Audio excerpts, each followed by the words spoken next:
so far this season in Formula One, and he's bringing some of that pleasantness with him. He's generally just a very nice chap, isn't he? Wasn't that nice of him to apologise for touching the car? It was very jolly of him, wasn't it? Exactly. Sorry about that. But just edging into the barriers. There is this stadium. It's absolutely first couple of tiers absolutely full, and up next it looks like Mr. Catsuit himself yet again. Michael Schumacher in those natty race overalls. We think it might be some sort of... I think some of them may well be sharing. It is up against Finland this time, and it's Irvinen, thank heaven. There you are, you see, we're up to speed. Almost. So Mikko Irvinen for Team Finland, runner-up in the World Rally Championship, both this year and last. Really thought he was going to get it this year, and if it wasn't for that dastardly bonnet, who knows? The Markham jump is a tricky jump. He had an awkward landing off it on one of the final stages of Rally GB. Broke the bonnet came up, couldn't see where he was going and lost some time. Unbeknown to him as well, Sebastian Loeb in the Citroen C4 had a turbocharger problem, and Citroen did some demonstrations on the time loss, and they think that if Hirvonen hadn't damaged the car, it would have been within hundredths at the end of the event. So wow. Gutted for Hirvonen, really. I think everybody was rooting for him to see a change of champion, but you can't deny that Loeb is just a legend, isn't he? Do you know the thing about Sebastian Loeb? I know he's not here this year. He has been part of the Race of Champions a couple of times, so just forgive us. We do have to give some kind of credit to him. Winner in 2005 and 2008 when it came to the Champions, the individual event. And you'd be hard pushed to find somebody who looks more relaxed with that level of success, I've got to say. I think he felt the pressure, didn't he, in GB for the first time. The other championships he settled earlier on in the year, and this one, when it came down with Hirvonen and had a 1-point lead, he had to beat him. The conditions were atrocious, even though it was very early for a Rally GB. The weather was absolutely shocking. The Wales really treated the competitors to a very traditional rally greeting for those stages, and he won it fair and square on the stages. It did. Well, there you have it. Here we go. Irvinen then for Finland. It would be nice to see him doing something special. I think our first purebred rally drive effort going on here, and I think you may well see the difference. He's in the lead there, coming in. I think we've got 1 lap to go, so... How big is the gap, though? Because, as well, Michael Schumacher knows how to play this game. And he's unbeaten so far, personally. And all warmed up. He wouldn't like to let... Yeah, exactly. And he's got this track in his head. Yes, I mean, they'll all have had some practice runs over the last couple of days, but just having been out in front of that crowd in that atmosphere already, Schumacher's been out, had a run. Hirvonen's running it really wide. They're out towards the barriers. There you go. What about that? Shows you what we know. Michael Schumacher does it, and does it in some style. Well, putting the track in your head is what it's all about, and maybe then it's not all going to be about the rally drivers this evening.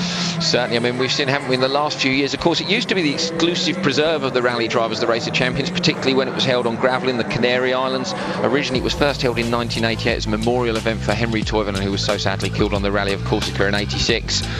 Since then, it's developed, it's gone into the stadium format, and since we've had the stadium format, we've seen Heikki Kovalainen and Matthias Ekström as racing drivers come and take the crown from the rally boys. Yep, absolutely. Well, Eki does a bit of rallying himself, I've got to say. So, you know, he loves a bit of slippy stuff. Often takes part in the Rally Scandinavia and enjoys himself. Sweden on the snow, he's done some fantastic drives, hasn't he? Absolutely amazing to be able to jump from the type of circuit driving he does and onto the loose. Incredible driver. Going from fat wheels to thin doesn't bother him whatsoever, it seems. So, Michael Schumacher, totally dominant it seems, and I wonder if this year he kind of cranked up his mind with the thought of coming back into Formula One, got himself into great shape, got the focus back a little bit, and got the competition bug once again. He'd love to just rub a few noses in it here, wouldn't he? There's still persistent talk, isn't there, of him coming back to F1 one day, and I'm not sure whether he will or he won't. I think everyone would like to see him come back. We want to see him up against Vettel and Hamilton and Button and against the current generation of drivers. It always seems that one legend leaves just as another arrives. You never quite get to see that race that you want to see between them. It's true, yeah, they disappoint us in that regard, or do they just tempt us? Well, how about this for temptation? You got Marcus Gronholm here for Team Finland, 2 times World Rally Champion in 2000 and 2002. They were great years with the likes of Burns and McRae snapping at his heels, but he just managed to just bath them all away with great form. I don't know how he manages to fold himself into these cars. It's a matter of origami, but he does get in there. Not much space for anything else, save for his knees around his ears. Well, he's up against Sebastian Vettel here, who is desperate to keep Team Germany's unbeaten record on the up. Clean sheet so far, but you'd have to have your money on Gronholm to try and get one back for the rally boys. I'm desperate for a rally man to win now, Carlton. This is far too many racing drivers in the lead for my liking, but we'll see how this one pans out. The voice of Andrew Coley sitting alongside me, Carlton Kirby, and glad to have your company here over this 3-hour show extravaganza, which is the Nations Cup part of the Race of Champions. The individual event comes tomorrow. I know a lot of you are hoping that Michael Schumacher and Jenson Button will be in the final. Would that be something? I don't think we actually ran through who's here. We might well do that just now for you. Jenson Button and Andy Prio for Team Autosport. Tom Christensen and Matty Ekström for Team Scandinavia. Team Finland is Irvinen and Gronholm, as you already know. I haven't seen Team France yet. Ivan Muller and Gerland Schischerit. Team USA was Tanner Faust and Travis Pastrana. David Coulthard and Ginio De Villiers are Team All-Stars. And Team Monaco is Clivio Piccioni and Emanuele Pirro, another of the Le Mans Endurance stars. It's busy. We just had a brief shot a minute ago where you were running through there, Carlton, of the passenger in with Gronholm, whose head was on at 45 degrees as he came round the corner in the stadium there towards the start-finish line. Not quite used, obviously, to the G-forces. You can see there again, Schumacher, obviously, a bit of left foot brake, and you can see the passenger's head just nod forwards there. The forces are incredible when they're driving this hard. He doesn't know how to brace himself. Hanging onto the roll cage for dear life as well. Fantastic. Oh, dear life. Well, look at that. It's another win for Germany, another win for the racing boys. Well, they said they'd turn the whip down on the rally boys by widening it and lengthening it. Seems to be exactly that. Unbelievable. I think I forgot to mention Team Australia with Chad Reid and the mighty Mick Doohan, who are also here. If you're only just joining us and you're a little bit late, Mick's already been out and about. Yeah? Took a spin in one of the quirkier machines we've got. We'll take a break. We'll be back with more in a moment. He claims to Cross reaches new heights in a stomach-churning display. Night of the Jumps from Ostrava, Friday night, live on Eurosport 2. Welcome back. We're in the changing area. It's 6 races and 6 wins for Germany. Michael Schumacher looking very smug with himself. He's probably going to get off to the motorhome and celebrate the way he usually does. In fact, we've got him here. Have a brief chat. Michael Schumacher, perfect start for Germany, 6 wins from 6 races. Yeah, well, looks like we're well prepared. Now you can relax for a while. Is it okay just to sit and watch everybody else? Will you learn anything? Absolutely, we're going to watch now and try and find out how we can do better. Have a cigar, maybe a beer in the meantime, and then see what's going on. Perfect, congratulations. Thanks, cheers. Welcome back. Well, there you are. He's going to celebrate like the old days. It's Han and Doohan up next. China against Australia here. But nice to hear that Michael Schumacher is still allowing himself a little bit of luxury, let's say, when it comes to his celebrations. Always has loved a cigar, apparently. I believe so. That's much more relaxed than his days in F1, was it? When I believe he used to have a techno gym truck delivered to the racing circuit to continue with the training, and was regarded as the fittest driver in F1. So lovely to see that he's relaxing. I don't think he'll be having a beer in between races. I'm sure that even the Race of Champions rules aren't that relaxed. Yeah, he's not averse to the odd Havana Robusto. However, I think it's a Part Gas Type D number 4 if you're interested. But there you go. Yes, difficult to cut, being so fat and round. Just like myself. Here we go then. They are in the Expos as we speak, and getting some good air here, Han. He almost nosed it in there. That shows how hard he's trying in this one. Well, we're going to see a different winner here, aren't we? No Germany in this race, so we're going to see either a win for Australia with Doohan or for China with Han. Open the scoring. Bit of understeer again through that tight corner. You can see how difficult these Expos are to get turned in. They don't look quite so simple as the buggies to throw around. Wider rims, stiffer suspension. It's interesting that they're not taking these corners quite as well as I would have thought they'd done. I wonder if the setup has been tweaked just a little bit too far the other way when they've got this wider and faster circuit, because we've seen them absolutely sticking like glue to the surface previously. Check this out as they come across the line. Is he waving to the crowd, the guest there on board Han's machine? I don't know who he or she is. Hard to tell with those goggles.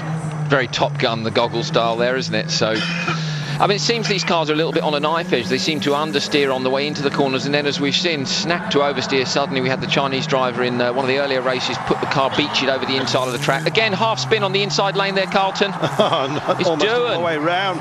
Doohan again having difficulty here, and he's going to, if he's not clearing the track quickly enough, he may well find himself being overtaken. Yes, exactly. We don't normally see any overtaking in Racing Champions. Suppose it's going to be a first here.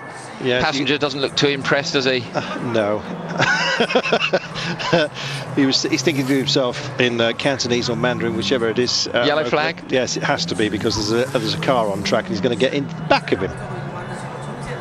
Oh, we haven't seen that before. Well, who do you think is going to win this one, Carlton? Well, the tablecloth has just fallen, actually, but they're both on the same side of the track. None too worrying there, except, of course, if you happen to be the passenger on board the spinning machine. So a point to Team China then. Trying to take it. You just saw Team Australia, and Mick Doohan is having an awful run at the moment. It doesn't bode well for Team Australia in the Nations Cup. Maybe he'll get himself sorted out when it comes to the individual competition, which of course is tomorrow. So the Chinese team, as we mentioned earlier on, qualified through this Race of Champions China. Yes, and as a result, we don't have a whole lot of bump on them, because they came very, very late to the competition yesterday. There's a whole raft of them, but they are sort of touring car guys, essentially, which is, I suppose, the cheapest and most easily cranked up form of motorsport, because you're adapting standard road cars, and there's an awful lot of it going on in China at the moment. They have huge production facilities for saloon cars, as you well know. And well, MG for one, having bought that and taken it over, presses and the lot, and as a result they're just sort of edging their way into full-on motorsport. The Chinese. From Team Scandinavia, you were the last guys to win the Nations Cup before the Germans took over. They're looking pretty tough. Yeah, today they look pretty strong. I mean, I saw Sebastian and Michael did 2 clean runs, so I'm sure the guy that want to beat them, they need to have everything sorted. Okay, wish you the best of luck. Thank you. Martin Haven asking the questions there, and obviously crouching down quite a lot. That is Marius Ekstrom, Doyen and Super King of DTM, it seems. And this is Mick Doohan clipping the back end. Oh dear, you know, these cars are going to go home a little bit modified, let's put it that way. I wonder if he did himself, that back wheel was the problem, and that's why. Suspension damage or the linkage, you can see it's clearly out of kilter, and the spin inevitable after that clip. So we didn't see the clip on the barrier, did we, earlier on there? That's, as you say, obviously just broken a link, and he wouldn't have stood a chance there. So not his fault. Dong Hee Bin and Mr. Reid are up next. Chad Reid it is from Australia. Supercross champion, 9 of 17 rounds he won this last year. And yeah, he's pretty handy. We'll see how he rolls here. The vehicles, once again, it's our long adapted fence, the Solution F prototype. Looks like it may well have borrowed heavily from the GM parts bin. It does, yeah. You mentioned Dong Hee Bin. He's actually better known as Ho Pin Tung. I don't know him as that. No, apparently not. But we had a note before we went on air to say that he's known as that.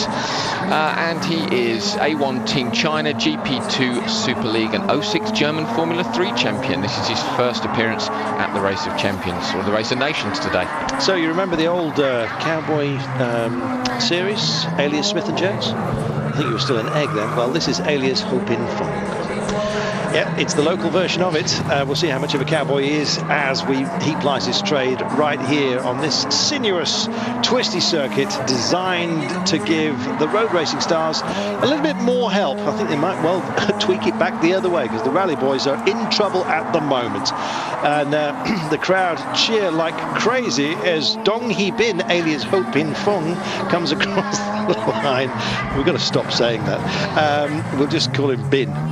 There we are.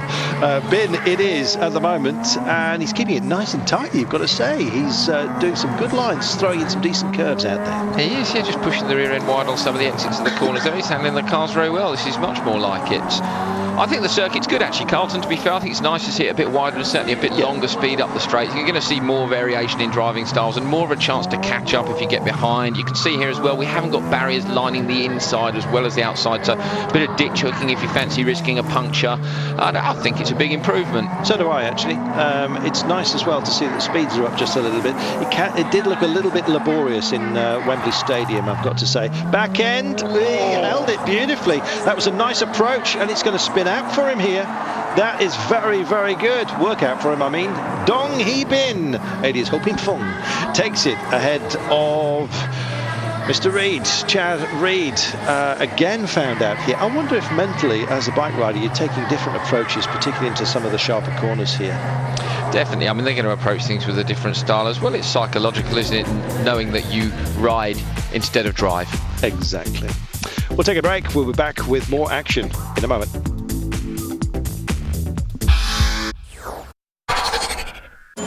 Energy, precision, passion. The Race of Champions, presented by Marriott.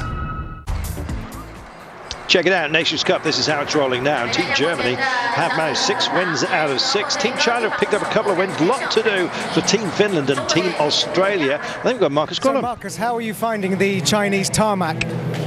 It's okay, but I have difficult to adapt my driving style. Too much sideways on the wrong places, so I lose time. Yeah, sideways is good on the gravel. Yeah, it's good on the gravel and it looks good, but not good for the stopwatch. So how can you beat the Germans now? I have no idea yet, but we don't need to beat them, so we just follow them now. You've got Australian Chad Reid next. Yeah, I have to beat him. That's now the next target. Okay, good luck, thanks.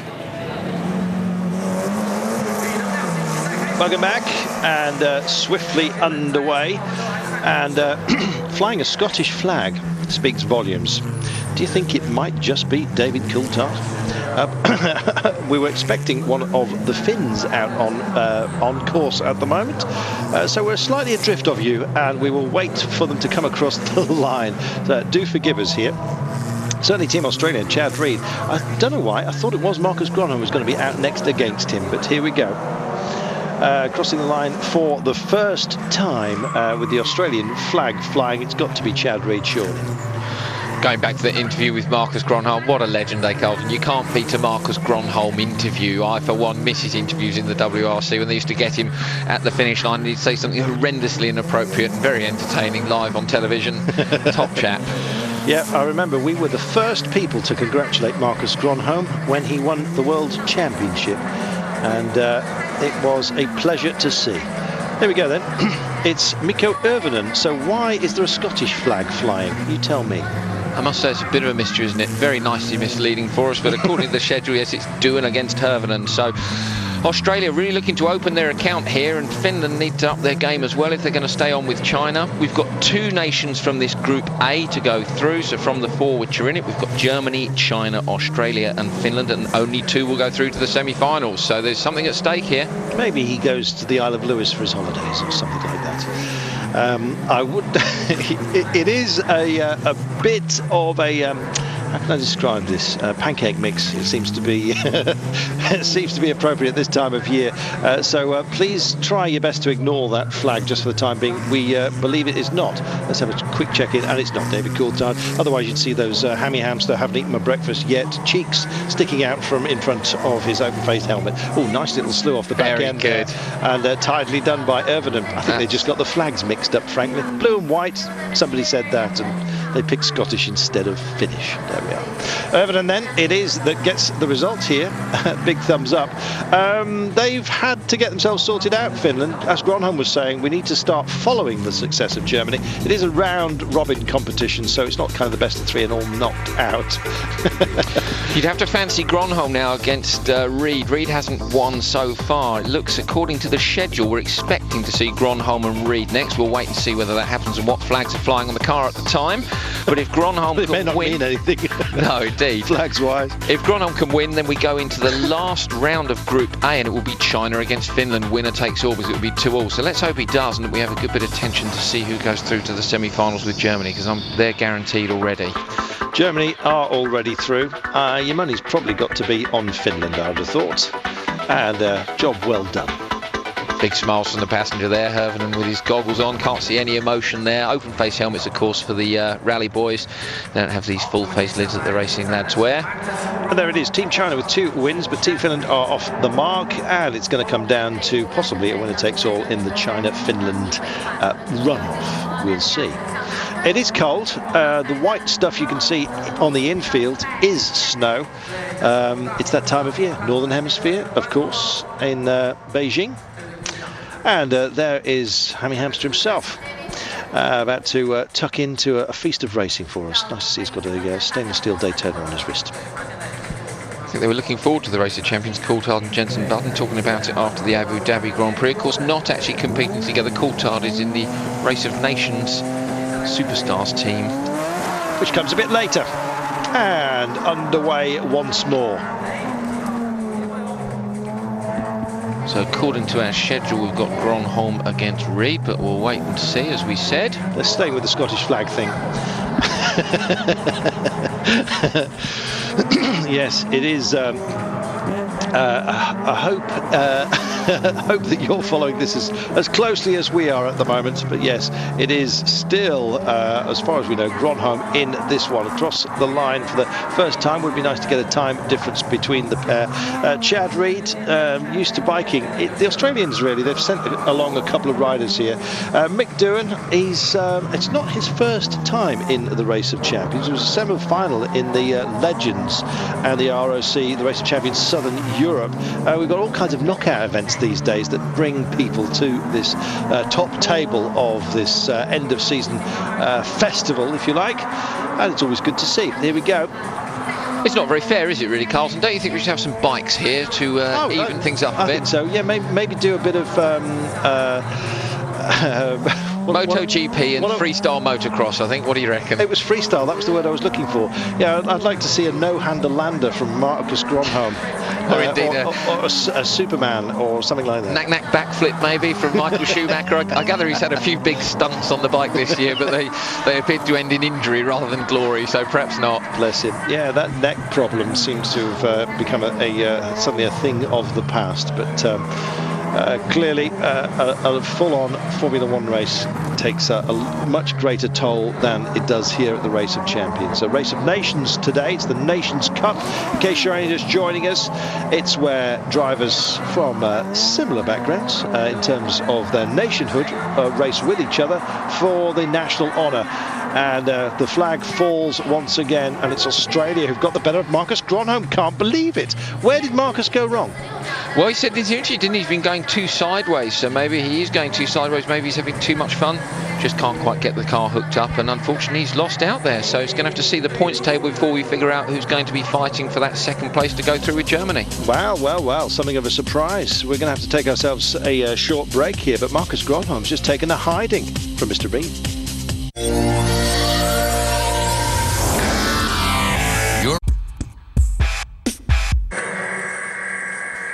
Welcome back. This is how it stands at the moment. Finland taking a pasting there, and Team Australia getting their opening win. Team China looking comfortable to progress. World champion Jensen Button, welcome to China. How are you feeling? I'm feeling good. Yeah, I'm a little bit a little bit tired, you could say. Yeah, Sunday was obviously a good day, and Sunday night had a good night, let's just say that. So I'm feeling a little bit tired, a little bit jaded. But I love it here. I always look forward to coming to the Race of Champions. We're here in Beijing and at the Bird's Nest. You know, what could be better? It's a pretty epic venue, isn't it? It is, yeah. It's an amazing venue. And the great thing is it's a really big circuit out there. You know, it's bigger than normal. So I'm looking forward to getting out there. I'm driving in a minute, which is it's a little bit worrying, to be fair. And when do you get to sleep? Sometime next week? Yeah, I flew last night from Abu Dhabi, yeah, I didn't get much sleep on the flight, so I'm a little bit tired. And sitting here, the problem is we've been here for like 5 hours now, so I'm a little bit tired. But when I get out there, I'm sure I'll wake up. Okay, have fun. Good luck. Thank you very much. Cheers. Good boy. Had a bit of a party post Abu Dhabi. Could barely remember that he'd actually been to Abu Dhabi. Beijing, you've got 1 race win, 1 loss. That's not bad so far. Yeah, we want to go, and I think it will be a crucial one, depending on what my teammate's going to do in the next run. So hopefully we can make it through to the next round, because it's going to be very close with Team Finland, I think. And it's perfect use for the Bird's Nest Stadium. It's amazing location, and if you see the crowd, everybody, I think also the drivers, including me, we really enjoy being here, and it's a fantastic event.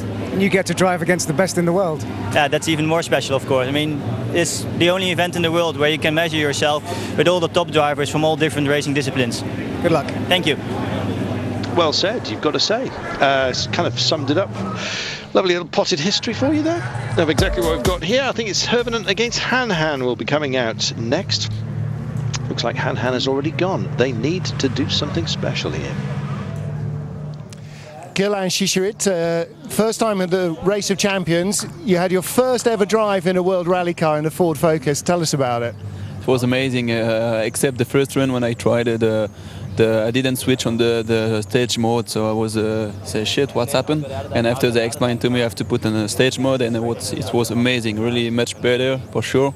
It's a credible car, it's funny to drive, easy to drive, you can keep your line, and it's really amazing, really. Have you ever seen the Race of Champions on TV? Yes, for sure. I also was in the stadium, the Stade de France, 3 years ago, I think, just for watching, and now to competing. It's amazing for me, like a dream. And Frederic gave me a call 2-3 weeks ago. He said, "You will compete." I say, "What? Really? You are serious?" Yes, come on. Well, it's really nice. Really happy. Perfect. Have fun, and allez France. Thank you. I will do my best. Thank you. Bye bye. Nice guy. Kind of a, what do you call it, a polyglot when you're good at lots of things? He's indeed good at lots of things. He's an extreme skiing world champion. Again, he's one, I think he's known as the Goon if you look him up on YouTube. There's some footage of him in a washing machine in a French laundrette, which is rather entertaining. Another crazy extreme sports guy. He mentioned about putting the Focus into stage mode there. So the Focus has a stage mode, which is where the anti-lag's on, the response is on, everything's there, so the throttle responds more quickly and the car works properly. If you don't have the anti-lag on, then it's in road mode, and it won't have been very exciting to drive. Well, comparatively, I'm sure it was quite exciting anyway, but with stage mode on, it will have been an animal, and he obviously had a big smile on his face from that experience. They have sorted the flags out. Thank heaven for that. Mikko Hirvonen is up next. It will be a Finnish flag as opposed to the Soltai. Up against Han. Now, I believe if Han wins this one, they're through with Germany from this group, and that's that.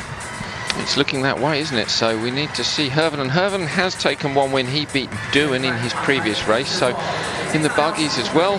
Dare I curse them again by saying I fancy the rally driver?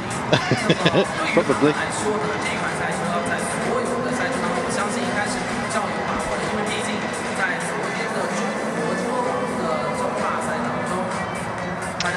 So time for them to get on their marks. You can see them going at a pretty decent pace just to get to this position, putting as much heat as they possibly could in the tyres is the reason, and just trying to edge him up to his marks perfectly. I'm always amazed, actually, you know, particularly when you get to a grid formation race, why we're all talking thousandths of a second. They don't actually get them right up and absolutely on the line. Quite often drivers give away a couple of feet in their pit boxes. Never understood that, but there you go. They look pretty meaty and on the line and ready to roll here right now.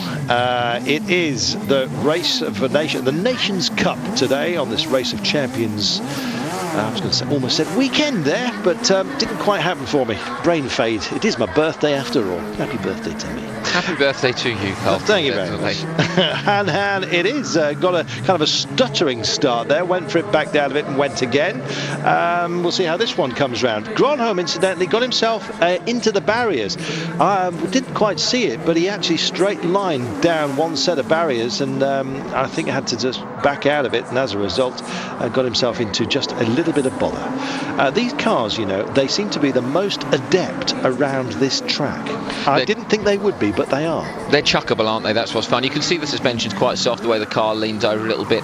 It's hard to see whether they're running on... Oh, Herven and understeering out towards the barrier there. It doesn't look like they're running on full knobbly. It's more like a wet tarmac tyre, but we'll need to see the car stand still to confirm that. But great fun to chuck around. Bit of air over the jump there. Soft suspension. You can lean on the car, but generate a bit of grip through body roll. I remember former colleague Ben Edwards saying he was going to buy himself one of these just to play with in his back garden. He's got a decent-sized back garden, incidentally, in Suffolk, not too far from Snetterton, if you want to go and stalk him.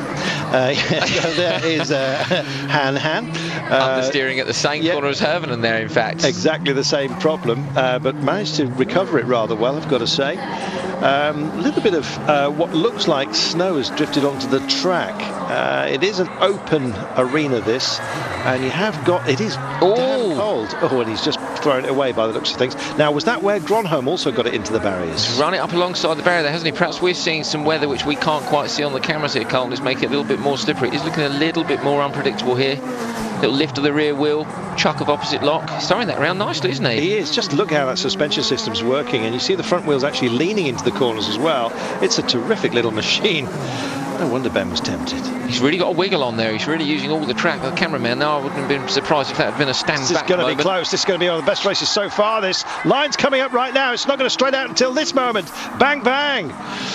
Woo! Mikko Hervonen takes it, so it's going to come down to the last race then, Carlton. Closest race so far. Hervonen takes it by 0.15 second. That was good. Fantastic. You can see there a mistake from both guys, and to be fair to the Chinese driver, he picked himself up Han and came back at Hervonen towards the end of the race. We like that. Oh, on the lock stops, he did well to catch that, and that's where in fact he ran wide towards the barriers, ran it along the barrier, look, damaged the Michelin sign. But not the car, it seems. Really, you can see how soft the suspension is there, especially when he dived on the brakes and the nose dips. Terrific. Great work by both of these. I have to say, hats off to Han. That was, and look how calm and inscrutable he looks. Good boy.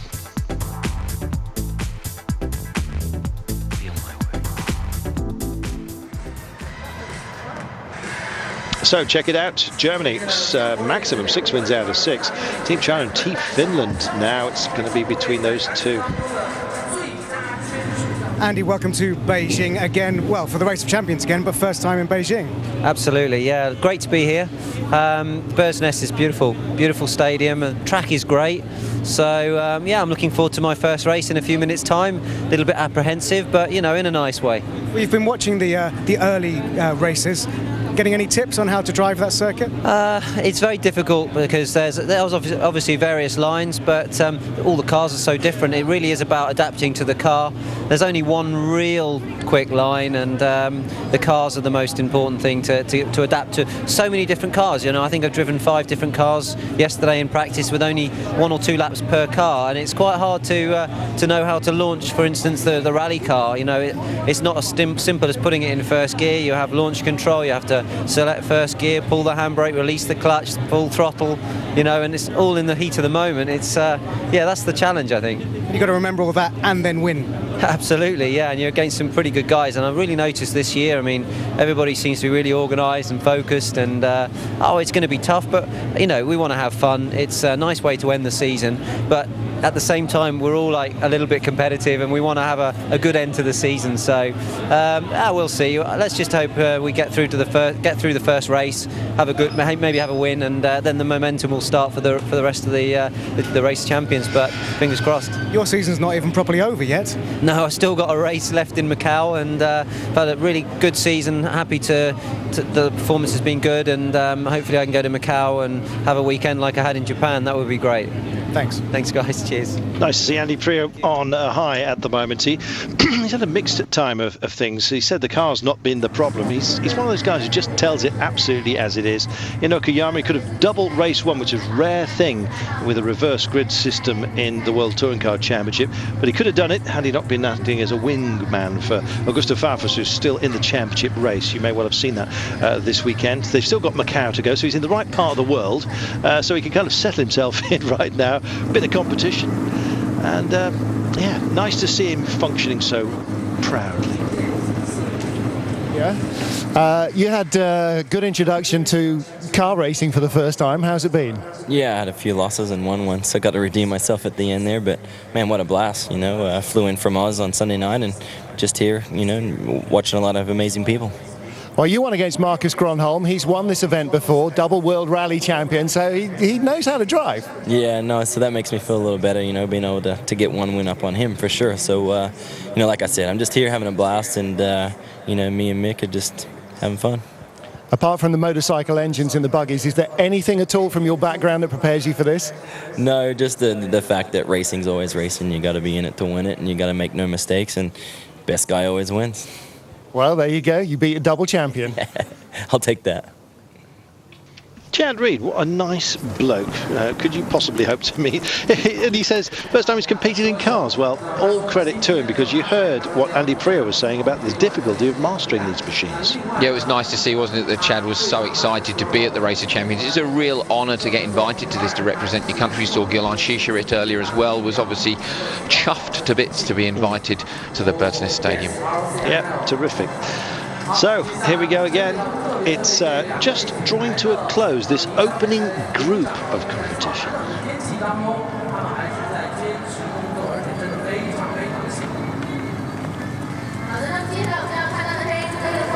Great to see the wire camera working and weaving its magic over and above the stadium here and through the air. Once upon a time, they did try out a remote control helicopter, you know. Gronholm and Dong Hee Bin it is then, and this is crucial. Whoever wins this one will take their nation through to the next knockout phase, the semi-final phase, effectively. And I have to say, Marcus had better keep it sensible here. Well, pride at stake for Gronholm, isn't he? He hasn't won anything so far this year. Well, certainly today, but I don't think he's won anything this year either. He went to the Pikes Peak Hill Climb, of course, with the Ford Fiesta supercar. They were unfortunate, they had a turbo problem, but maybe having been out of the seat, he's not quite so sharp as some of these guys who have been competing all year long, or maybe he's just being too sideways, having too much fun and not taking the wins.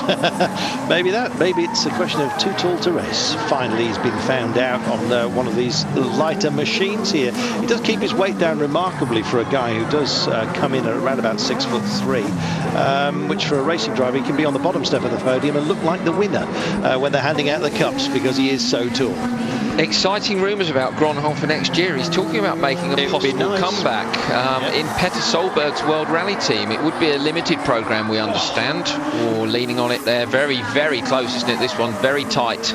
Yeah, it is extremely tight now. Marcus takes the long track right now. This might well suit him a little bit better. Now, look how busy he is in there. This is a man who's on full focus. Just clipped the curb there, sent the back end round, but set himself up beautifully for the tunnel. Not the bridge this time by, but, well, you just wait. When it comes to the checkered flag here, this is going to be tight, that's for sure. Han Han has been very, very good, and so has Bin. You've got to say, the pair of the Chinese, they are looking really rather handy in this Nations Cup, and suddenly Finland find themselves on the back foot. Now Marcus absolutely filling the cabin here. It's just a single seater, and just hexagoning through the corner there, just flat siding it time and time again. Is that going to be the difference? He's over the bridge, and here they come then, round together they are. Going to be close. It's going to be very tight. Han Han's on the inside. I think he's going to take it. It looks like he is. The crowd are loving this. It's a long way to the line, and Han Han secures it for China, who move on. Terrific stuff, and the excitement in the arena there for all to see. Fantastic. We haven't heard a cheer like that since Usain Bolt in the 100 metres last year, have we? That's fantastic to see the local crowd cheering on the local heroes. Really great to see them progress to the next round. Unlucky for Finland, and let's hope we do see Gronholm back in the WRC next year, and he can prove that he's undoubtedly still very quick. Well, he'll be polishing his mind and focusing himself for the Race of Champions tomorrow. This is the Nations, where you have to be in where teamwork is all that counts. You saw him taking a look though as he came over the bridge. At that point he knew he was behind, and possibly knew that, well, the Chinese had managed to get their place in the semi-finals here. Credit, you've got to say, to Bin Hee Bin, better known as Ho Ping Fu, and Mr. Han as well. The pair of them doing a great job for Team China. And it's lovely to see the crowd getting emotional here. Lovely. So then, it's been busy, you have to say, and finally we go to Group B. Indeed, so we're looking at Autosport Team GB. Quick look at the how that one finished. Team Germany and Team China in this round robin will progress. Only 2 wins for the Finns and 1 for the Aussies. The bikers of Mick Doohan and Chad Reed just having their issues. Group B race then, it's Coulthard against Button. Well, it's the All-Stars against the Brits. I suppose you could also say it's a bit of cross-border activity going on here. Very much England against Scotland, isn't it? Jenson Button with a new crash helmet design there in favour of Monster Energy, one of his sponsors, and then we've got David Coulthard with Red Bulls. We've got a battle of the energy drinks as well, Carl. It's all on. I wonder if they've both had... Jenson looked like he needed an energy drink before this one, didn't he? He certainly did. It's been a busy celebratory weekend. So the Autosport team is Button and Prio. Team All-Stars, David Coulthard and Giniel de Villiers. And Team Monaco, Emmanuel Pierre and Piccione as well. So Team Monaco, teams. they could all ride for Team Monaco, couldn't they? They could indeed, yes, they all live there, don't they? All 3 teams in this group, only 1 of 3 to progress, unlike the first where we had 4 teams in there and 2 went through. We've got now 2 groups, Group B and Group C, 3 in each, and the winning team only to progress. So there you are. It's a shorter group, Groups B and C, and that's the reason why the winning team only will move on to join China and Germany, who've already made it. This then is the battle of the Brits. Union Jacks are plenty. I wonder if he's just gone for an all-star. There you have it then. Now, there's a lot at stake here. David Coulthard never managed to win the World Championship. Jenson Button has just done exactly that. David Coulthard had been around for an awful long time. I think Jenson Button must have looked at him when he was, before he actually got into top-level racing and just thought, that's where I want to be. Well, he stepped up and excelled. As a result, Mr. Coulthard will surely want to just rub Jenson's nose in it ever so slightly. Oh, definitely. I think Coulthard's going to want to win, isn't he? At the end of the day, Jenson Button, I would say, is high on the list of people we want to thrash this weekend for all the drivers, because, of course, he's the only world champion I believe we've got here. Sebastian Loeb is absent, so Jenson's the top scalp to take, and I'm sure David would enjoy a bit of Scotland-England rivalry and taking the win up north of the border. Yeah, well, the man who seems to handle the pressure again and again, been Michael Schumacher. He's looked impeccable here, you've got to say. Jenson needs to step up to that sort of plate here, taking the barriers very, very tightly there. David Coulthard, they're looking tight and tasty here. It's the closest listen so to far, that. I think. Backing it in almost on the inside lane there. Jenson's really going well, isn't he? He's managed to get a bit of rear end movement, generate a bit of turn-in on these cars, which is what people have been struggling for. He braked very late and turning in there, just managed to get the rear end to break away and just get the car to turn in. Perhaps that's going to be the trick to getting a good time out of these. Well, good work, certainly, and we'll see how this one manages to unravel itself. We've got 1 more lap to go here, and I've got to say, this is looking very good indeed. From our experience of the last couple of laps, we know that at this point, the inside lane will fade just a little bit. It's tighter and more twisty. So, this is going to be close. We know that. Will we beat the closest race so far? 0.158 was the time difference a little bit earlier on. This is going to be tight. Here we go then. How's this one going to come out? It's a short run round the inside. Coulthard might be able to carry some speed round the outside. Is it going to be close? Button's going to take it. Button does take it. Brilliant work by Jenson Button, but still just half a second or so between them. But 5.70 was another close one. Good to see. Button's passengers obviously had a great time. I wasn't sure if he was grimacing in the cold wind as they were going round, or smiling, but after the finish line there, he's smiling. He looks like he's a great time. Again, that's a great story, isn't it? A ride around the Bird's Nest Stadium with the Formula One world champion. Who'd have thought it when they built this place that we'd see motorsport in it? Well, we were speculating a little earlier on as to whether they weigh the passengers that you have to take. Surely they must add some sort of ballast. They'd have to the other car if I was in one of them.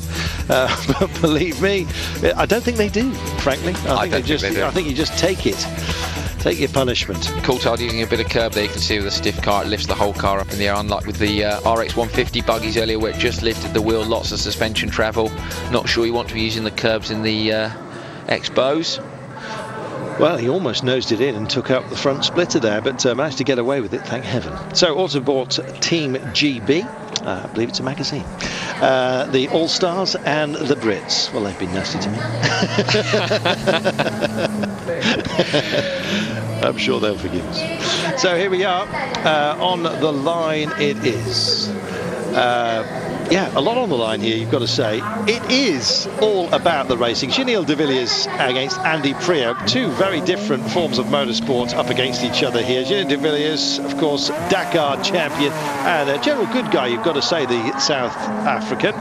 And how will he go against Andy Priaulx here? Well, works VW driver de Villiers, isn't he? I think really he'd like the race to last 2 weeks long and be preferably down to Dakar or maybe in South America, Carlton. So I think 4 laps of the Beijing Stadium is going to feel very much like a sprint for him.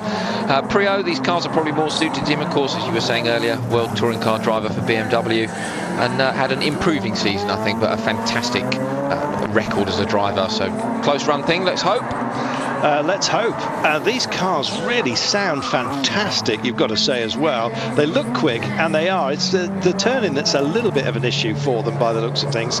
But they look handy, I've got to say. I'm not really quite sure what that massive wing is going to do for them much good round here, because by the time they get into the corners, they're not doing much speed at all. It's going to create them a nice bit of extra understeer to deal with, isn't it, Carlton? I think so. It's interesting, if you look at the inside lane where they come down on the brakes from the run after the start-finish line, red car here on the brakes, coming in, and the corner tightens and tightens and tightens, and that's very hard to get the car stopped and turned into without either over-braking and spinning the rear or locking the front up and running wide. So that's a tricky corner there. Yeah, you can see they're just using a little bit of drift on the back end to help themselves round it. A lot of handbrake going on the inside. I'm not sure how much they're actually managing to use it.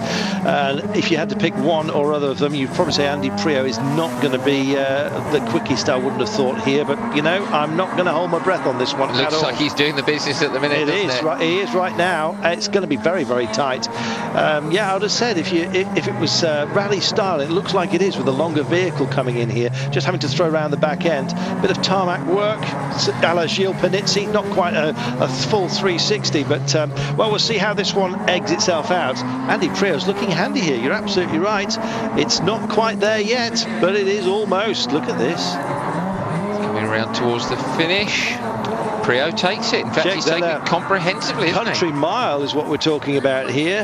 And Gilles de Villiers with wounds to lick. 4.5 seconds is a huge mark. The rally men with wounds to lick, Carlton, more importantly. We need to see a change around of fortune. I think we'll be back on gravel if this carries on for too much longer. I think so.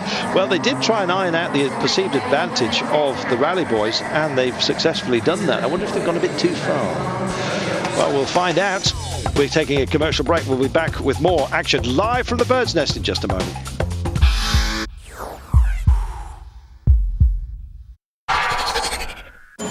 Energy, precision, passion. The Race of Champions, presented by Marriott.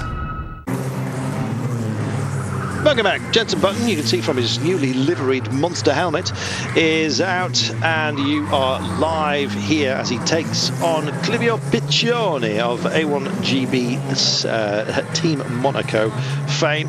Also did some pretty decent stuff in the World Series by Renault, and if you were following the British F3 Championship, you'll know that at the beginning of the noughties, it was pretty handy there as well. Yeah, just to remind you, if you go to player.eurosport.co.uk, you can follow the action on the internet as well. And if you've got mates who just happen to be at the office and the boss is not looking, you can ring them and tell them. Player.eurosport.co.uk. But don't tell them I told you. So here we are. There we go. It's live at the Bird's Nest, and I've got to say, Jenson Button seems to be enjoying himself here, despite the fact he was complaining about 5 hours. I've been waiting here 5 hours. You know, these guys at the top end of their careers don't wait any time at all, do they? It's like, hold this, smile, look at the camera, click, bang, $100,000 next. I should think his schedule has been extremely busy since he took the championship, and even over the winter he won't have a huge amount of time to rest, because the team will want to make the most out of the publicity from winning both championships, of course. Don't forget the Braum on the Manufacturers' Championship. Getting back to the Race of Nations, Button's really got his head around the KTM, hasn't he? It's the second time in a row where he's really moved the car around nicely. Seems to have solved some of the issues that the other drivers have had, and he's just on top of the car. Yep, totally at one with his vehicle. He may well actually dip his pocket and buy one of these things. You can actually drive them on the road. In England, you'd have to be very brave. Yes, you'd need a wetsuit and a scarf. But no, fantastic piece of kit, great fun, really good track tool as well. Yeah, it is. KTM love this sort of cutting-edge, advanced machinery, and I think they've sort of got the same mentality as Red Bull. If you just put them in on the internet, you'll find some really weird machinery. So they're right up there, and their days of being provided big thumpers for the Dakar, which of course they still do.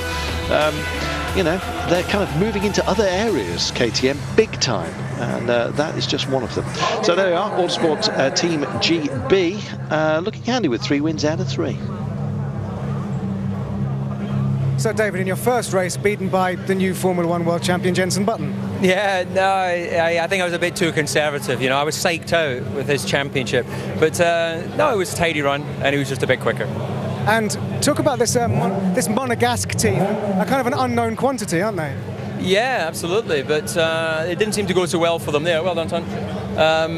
But anything can happen at the Race of Champions, so you don't write anyone off at this stage. And how does it feel to be driving again? Yeah, it's nice. I've driven the Red Bull Formula 1 car a few times in demonstration, so it's not like I'm completely out of the car, but out of competition. So it's fun to be back in there chasing the flag. Good luck with it. Thanks. I believe he actually said, "Well done, son," to Jenson Button. David Coulthard, elder statesman, does he do irony? I'm not quite sure. But great to see that he's in party mood here. Dong Haibin, congratulations to Team China. First time in the Nations Cup, and you've qualified for the next round. Must be good.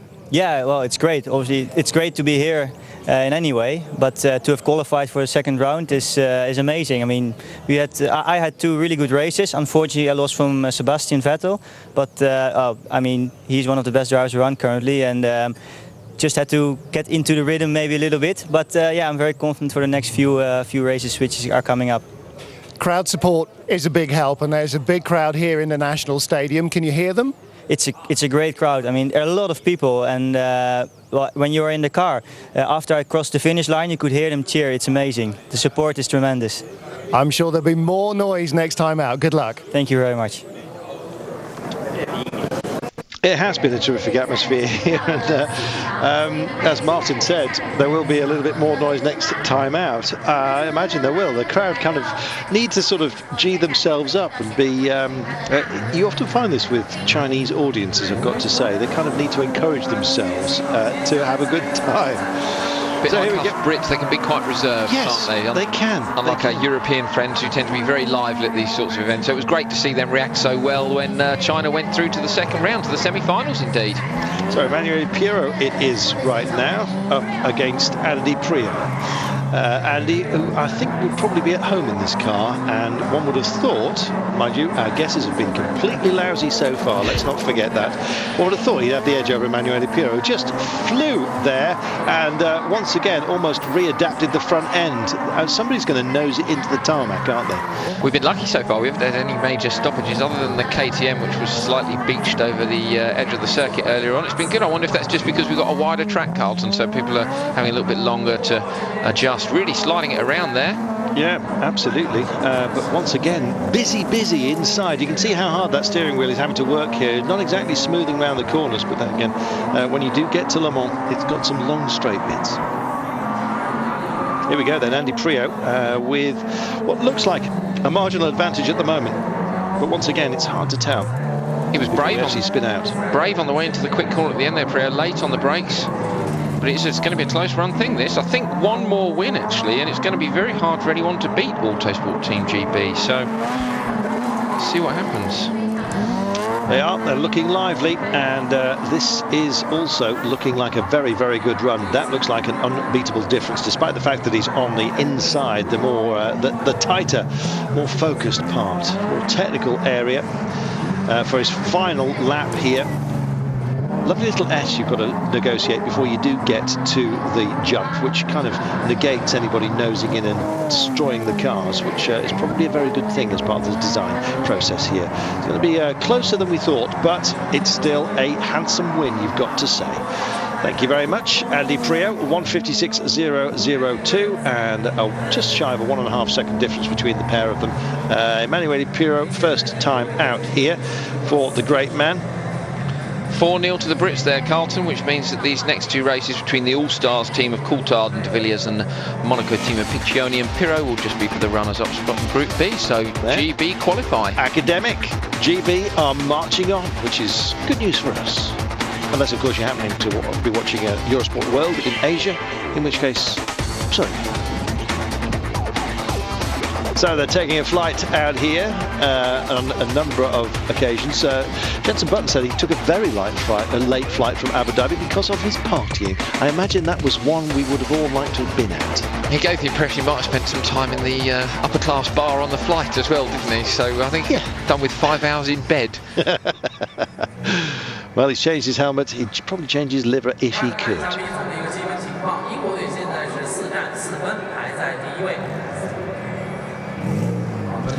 So it gives you wings, apparently, Red Bull. We'll see how they fly in this one. It's the KTM Expos yet again. It's Piccioni against Coulthard. It's for pride only, this one. Indeed. Let's hope that Coulthard can take a win and improve his answers to the interview afterwards. Perhaps he won't get asked such upsetting questions for him. Yes, what was it like to be beaten by the Formula 1 world champion? Had a bit of bite in it, that question, didn't it? It did, I'm afraid. He handled it very well. He did. Yeah, he's a good guy, David Coulthard.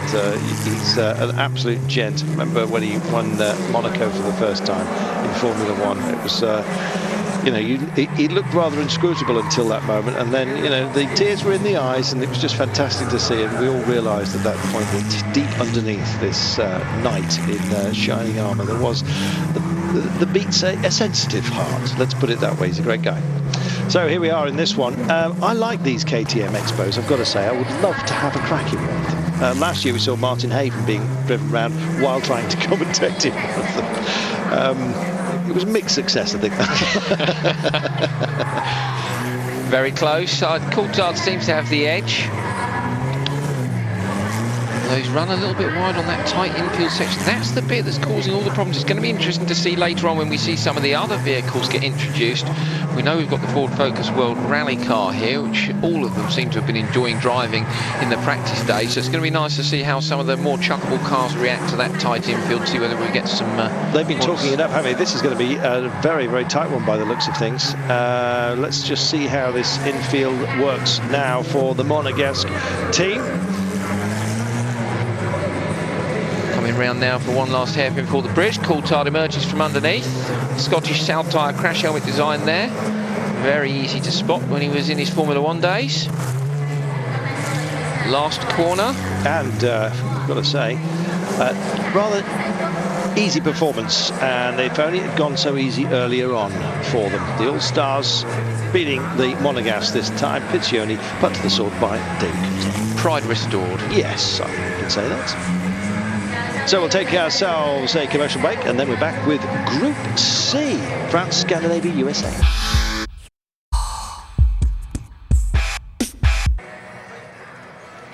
Well, it's all going very, very well at the moment for Team GB. Jenson Button and Andy Prio in happy land, it seems, and not too overly concerned with the jet lag that they are suffering out there. In fact, we've got Andy Prio Andy Prio, congratulations. 4 wins from 4 drives for the team, so it looks like you guys should race tired a little bit more. Well, I hope so. I mean, JB's obviously running on a high, having just won the world title, so I'm sort of piggybacking. Go ahead. At the moment, but no, it was a good couple of races, and well, let's hope we can carry the momentum through to the next semi-final and see how we go.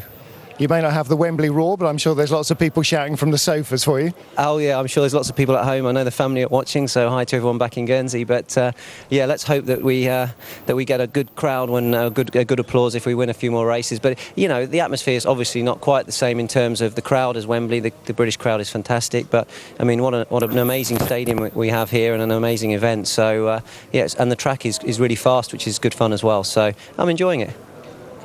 Cheers. Party time out there, it seems. Jet lag has no effect whatsoever. Easy ball on Jenson Button, who's been doing a pretty good job. So the Team GB are through, which is good to see. Now, I think I've got one more round. Oh, Clivio, are you disappointed? 2 losses there. Yeah, I'm very disappointed. I mean, it's not the car I like the most, and I didn't get to grip with it, and 2 races, 2 lost, so not a great evening for me. It's in Olympic Stadium. These are just really quick sprints. What's it like in the stadium? I mean, it's great to be there. The crowd is amazing. There's a lot of people. I mean, it's a great event. No. So I'm happy to be there. It's a good time. Thanks. Thank you. Not quite sure what the camera off question was, but do you want a sausage roll? It could well be. That's my guess. They are in the comfort zone, a lot of these guys, especially off the track. When they get on, it's very focused.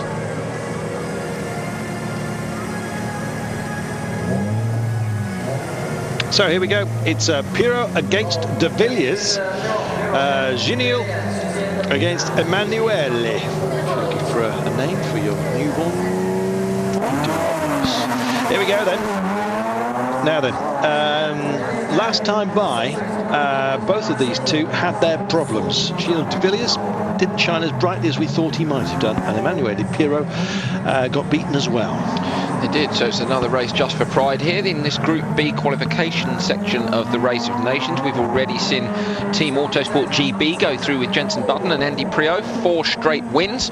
So these guys are just finishing off, showing off for the crowd, giving the crowd a good show, and hoping to go with a little bit of pride into tomorrow's Race of Champions. 4 straight wins. You were getting into your Sean Connery there, weren't you? Here we go then. It is for pride, this one. It is getting very, very nippy, you've got to say.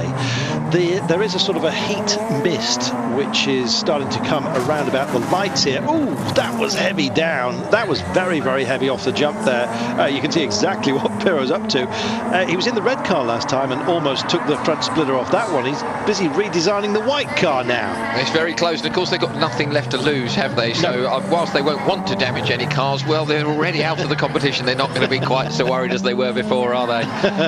Yes. Well, let's just hope that they manage to keep this intact, because this is going to be a close one here between these two. Only pride at stake, but both of them would like to get a win on the board, that's for sure. The final penultimate time across the line now, and then so one more lap it is. On the inside, on the tight and sinuous track, goes Emanuele Pirot, doing a much better job of it this time. Maybe he's just settled himself in mentally to this particular vehicle, taking this a lot slower when he comes to the jump here. Watch the front end if he does go over. And in fact, we just missed it, unfortunately. Giniel De Villiers we're staying with right now. And time for this one to spin out. It's going to be closer than we thought. Here we come then. Line approaching. And Pirot looks like he has nailed it. Thank you very much. Nice run around the outside there. Did a good job, actually. Mastered the car, finally. It's all a bit too late. Never mind, there's always hope for them tomorrow in the individual competition. I'm sure there'll be a little bit more at stake drivers' pride-wise there. When it's a team effort, you can always blame your teammate, don't forget, Carlton. Whereas when they're on their own tomorrow, it'll be them against everyone else.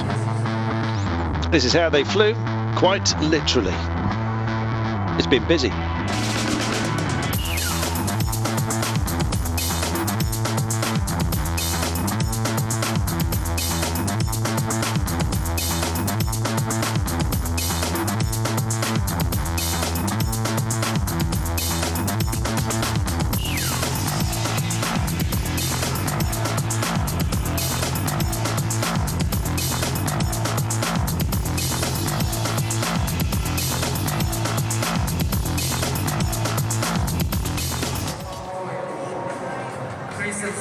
So here we go, all done and dusted. Team GB qualify.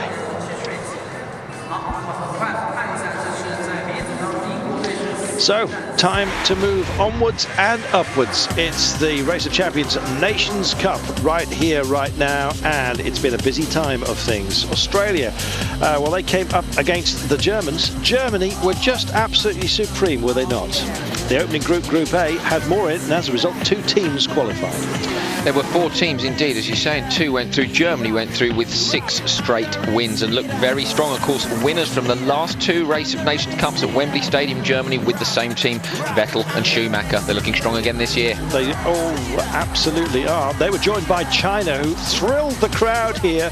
The roar, well, it was there for all to see. So Germany not having things all their own way in terms of the appreciation of the crowd. And check this out. How about that for a cool passenger, as they got beached just a little bit earlier. It's been action-packed so far. When we came to Group B as well, it all turned out to be the Autosport boys that made it. Team GB, sponsored by Autosport magazine, they go through, and we're just awaiting Group C, which is Scandinavia, France and the United States, to see who join GB in the semi-finals of this Nations Cup. Going to have to hope that Scandinavia can do better than Finland, of course, because Finland were maybe a surprise when they were knocked out by China. Mikko Hirvonen and Marcus Gronholm, Ford's WRC rally aces from the last couple of years, disappeared in the first round of the competition. So, will they have something more in the tank? That's what we're going to find out. We do get to the knockout phase, the semi-finals, after the final Group C knockout. Once again, it is 3 teams that are involved, and as a result, there will be only 1 qualifier to move on. Germany versus China in 1 semi-final, and it'll be GB against, in fact, it's GB against China, Germany against either Scandinavia, France or the United States. So just to underline that once more for you, GB and China in the first semi-final, and Germany awaits to see who they will play off against. It will either be Scandinavia, France or the United States.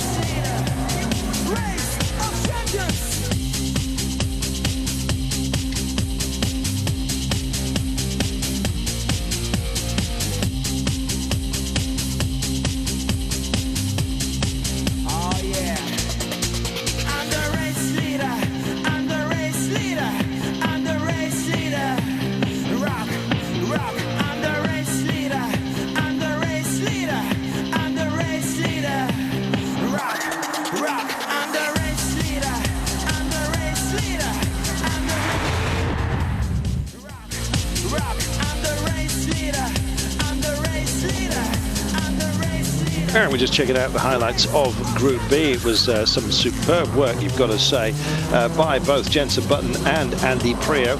Touring car and F1 coming together, a couple of great drivers. And well, I have to say, putting to bed the all-stars of David Coulthard and Gilles de Villiers. Surprisingly, that de Villiers didn't exactly have things all his own way. He didn't. Team GB really did very well, didn't they? 4 straight wins, despite Jensen Button insisting in his interview that he'd been up all night for the last couple of nights since Abu Dhabi. He didn't look too shabby when he was on the circuit. No, he didn't. It's amazing how they snapped back into the office work, as it were. 5 hours, he said, he's been waiting here, and he kind of looked like he's not used to having 5 hours to spare. Well, you don't when you're in that sort of game. He needed 5 hours more sleep, not 5 hours at the Beijing Bird's Nest Stadium on this occasion. And here it is, lit up beautifully. What an arena it is. Well, it graced us with the Olympic Games, and now it is alive with the sound of engines. So the winner of Group C will be Team Germany, facing them.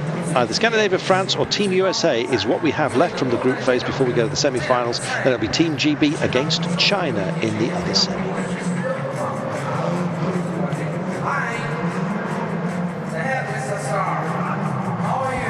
Fantastic headgear there, Carlton.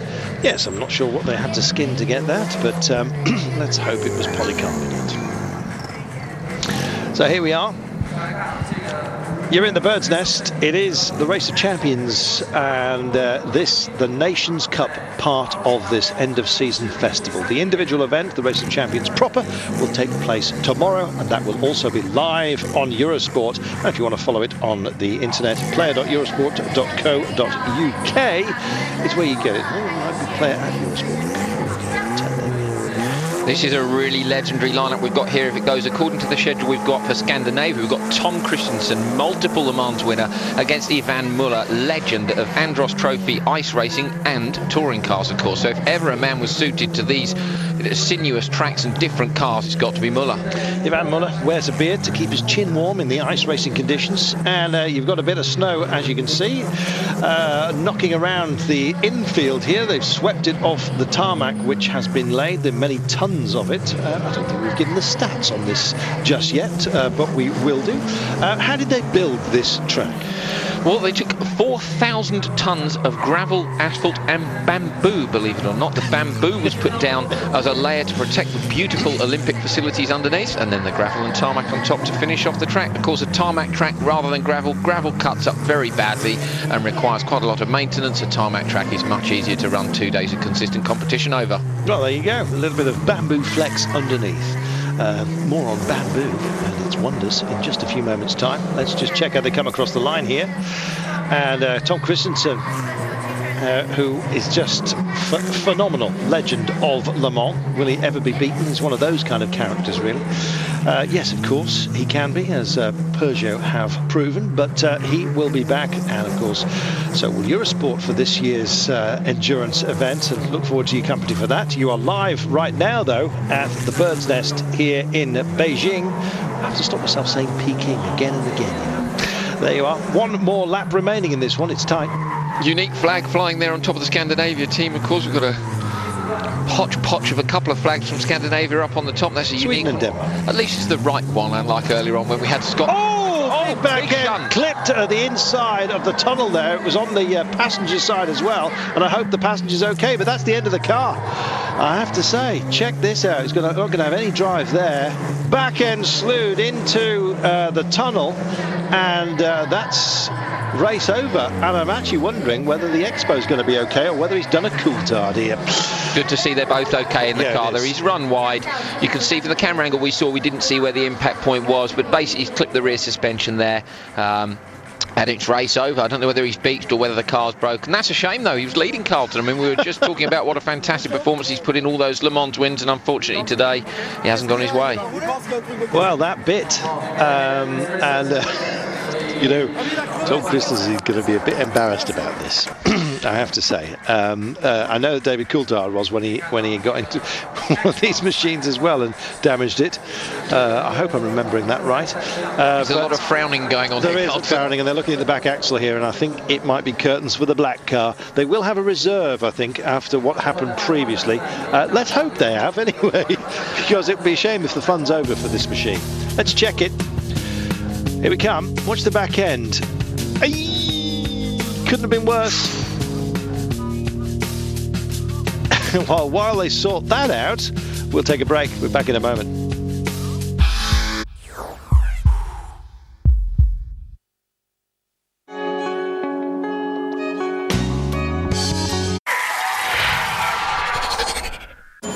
Energy, precision, passion. The race of champions presented by Marriott. Welcome back. Well, Tom Christensen has bidden the car. They're still trying to sort out removing it from the track. It hit the inside of the tunnel at the crossover point, got airborne. Thankfully, both Tom Christensen and his guest passenger are okay. Check this out. Well, he must be having a great time. At this point, the guest, oh, dearie me, it kicked up the back end. The car got airborne and it's going nowhere further.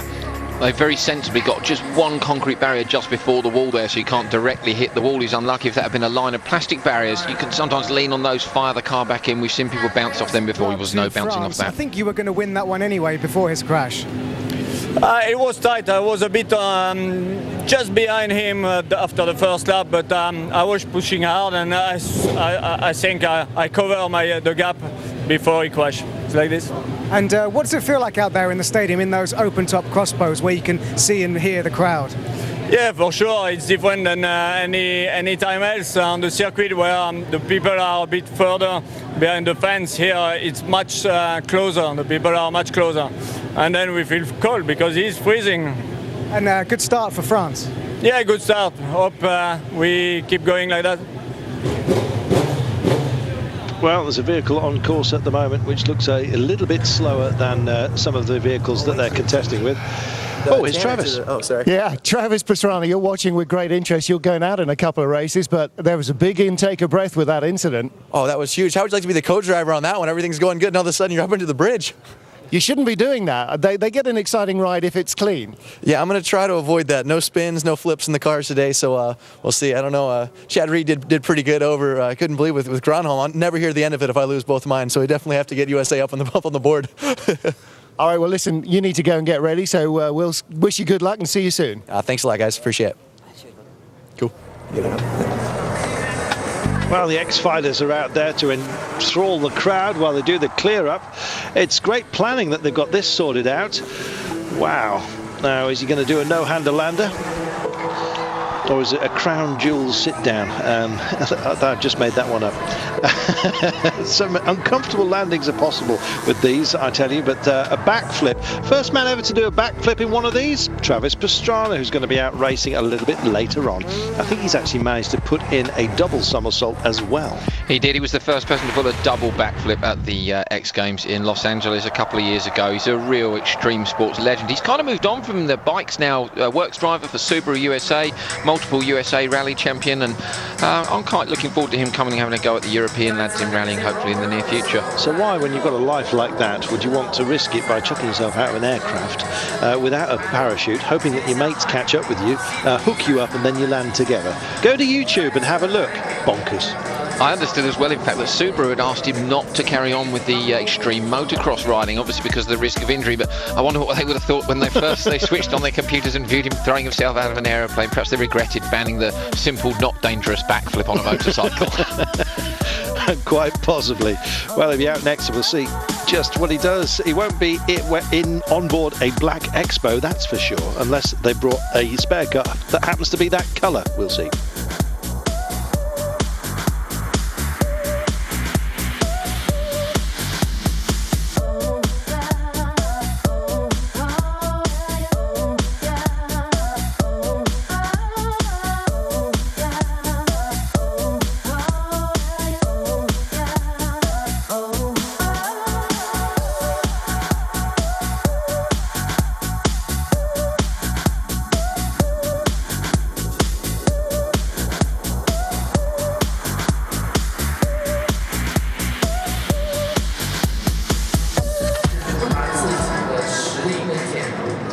Welcome back to the Bird's Nest. We've got more interviews for you.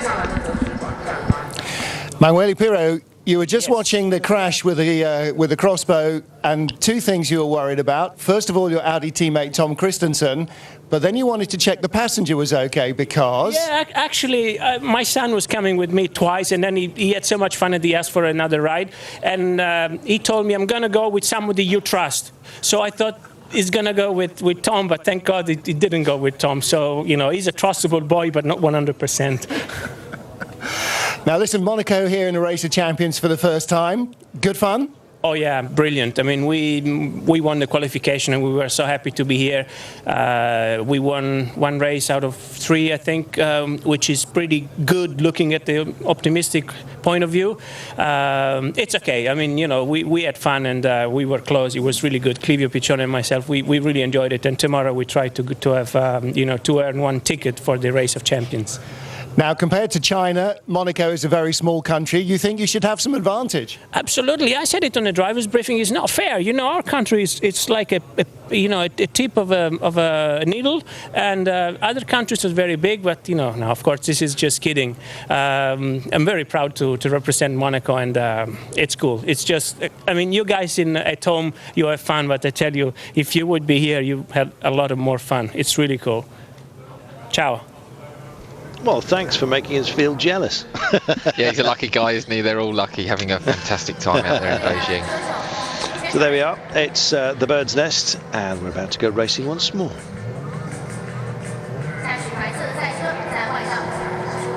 So this is looking like Ekstrom against Gurlein Shisharit. So Shisharit, of course, BMW Dakar works driver. Yes, against Maddie Ekstrom. Now, Ekstrom DTM specialist, and excuse me, whatever happened to the start there? Just absolutely run away with it. Team Scandinavia here, and Eki following the lights and doing the right thing. Certainly doing the right thing. He's got a bit of time to make up now, hasn't he, for Christensen, because of course Christensen's lost that first race with the crash in the Expo, so really Ekstrom needs to beat Shisharit here to keep the Scandinavian team's hopes alive. I think he probably will as well, by the looks of things. And Scandinavia, well, came into this one. I've seen them go quite far in this competition. It was a debut in the competition in 2001 for Tom Christensen. He's been around for quite a long time, and they went to the finals of the Nations Cup last year. The pair of them racing again together, Tom Christensen and Matty Ekström. So they're kind of used to getting deep into this competition, and I think that back end there was the end of it probably for this year. Well, not only that, but of course Matthias Ekström is a twice winner, in fact, of the Race of Champions, not the Race of Nations, but the individual race, which we're going to see live on Eurosport tomorrow. He won it once at the Stade de France in Paris and once in Wembley Stadium in London. So you would be bet against him at your peril. Yes, absolutely. He is absolutely full on it, and it's as he was right at the start here. I think the start was where he took this one, but massive lockup. Has he broken something? He's broken it. Big heavy landing there. I'm sure that maybe not, but that looked. No, it is. He's got tyre rub. He's lost it, and he's played into his hands. And the pair of them. Well, the attrition rate is going higher and higher here. Gets into what looked like water barriers, but they hold steady, and I think both cars are damaged here. Check this out. What drama. Shishirit is currently facing the wrong way on the circuit, having had a spin into the wall. Then we've got Ekström further round, desperately trying. If he can finish this, of course, look, the rear left smoking it, a massively heavy landing off the jump. Good lad, fully committed, of course. He's done a few rallies, so he's used to doing big jumps. He's done the Swedish a couple of times on snow. Well, and clearly, this car is in trouble. He's got an awful lot of rub going on in the wheel arch. He comes round, says, hello. I'm going to take the win. Thank you very much. He is going to take the win. Going all the way, however long. Well, that was an interesting one, wasn't it? It certainly was. Two broken cars. Well, there we are. What are they going to be? They'll be running round soon. They're going to be running round for the victory lap here. Look, he's asking his passenger to get out. We're going to run the victory lap. Sunshine out you get. Here we go. Look how... Quick look. Oh, yeah. He's really concerned. I'm sure he'll have to fix that himself out the back, won't he? Oh, dear. It's good job we've got slide strips on the side of the sill there, because he needed them, believe me. Takes the applause of the crowd. My goodness. It's all looking a bit second-hand out there. Well, I imagine when we move on to the semi-finals, which of course are coming after this Group C qualification phase, that we'll be moving on to some of the other vehicles which we've got here anyway. We might actually be seeing, getting a glimpse of the Sirocco, which they've brought along here.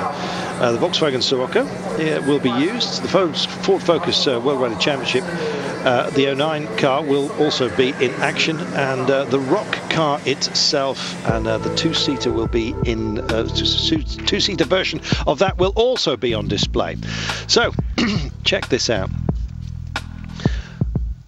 Big back end, WOF, and that may well have done his steering, but this was the big one. That's the landing, and just giving way at the back, all locked up. And when he finally, at least he had the drive, so it's just the suspension that he lost. But watch this, bang, that's where the failure took place. Should have been able to take that, one would have thought, but there you go. Did brilliantly to hang on to that, didn't he? He did.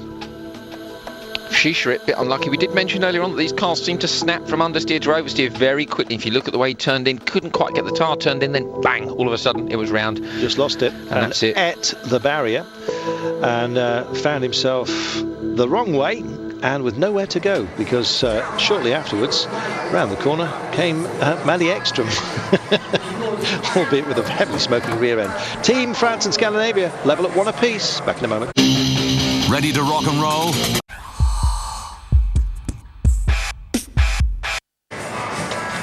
Welcome back.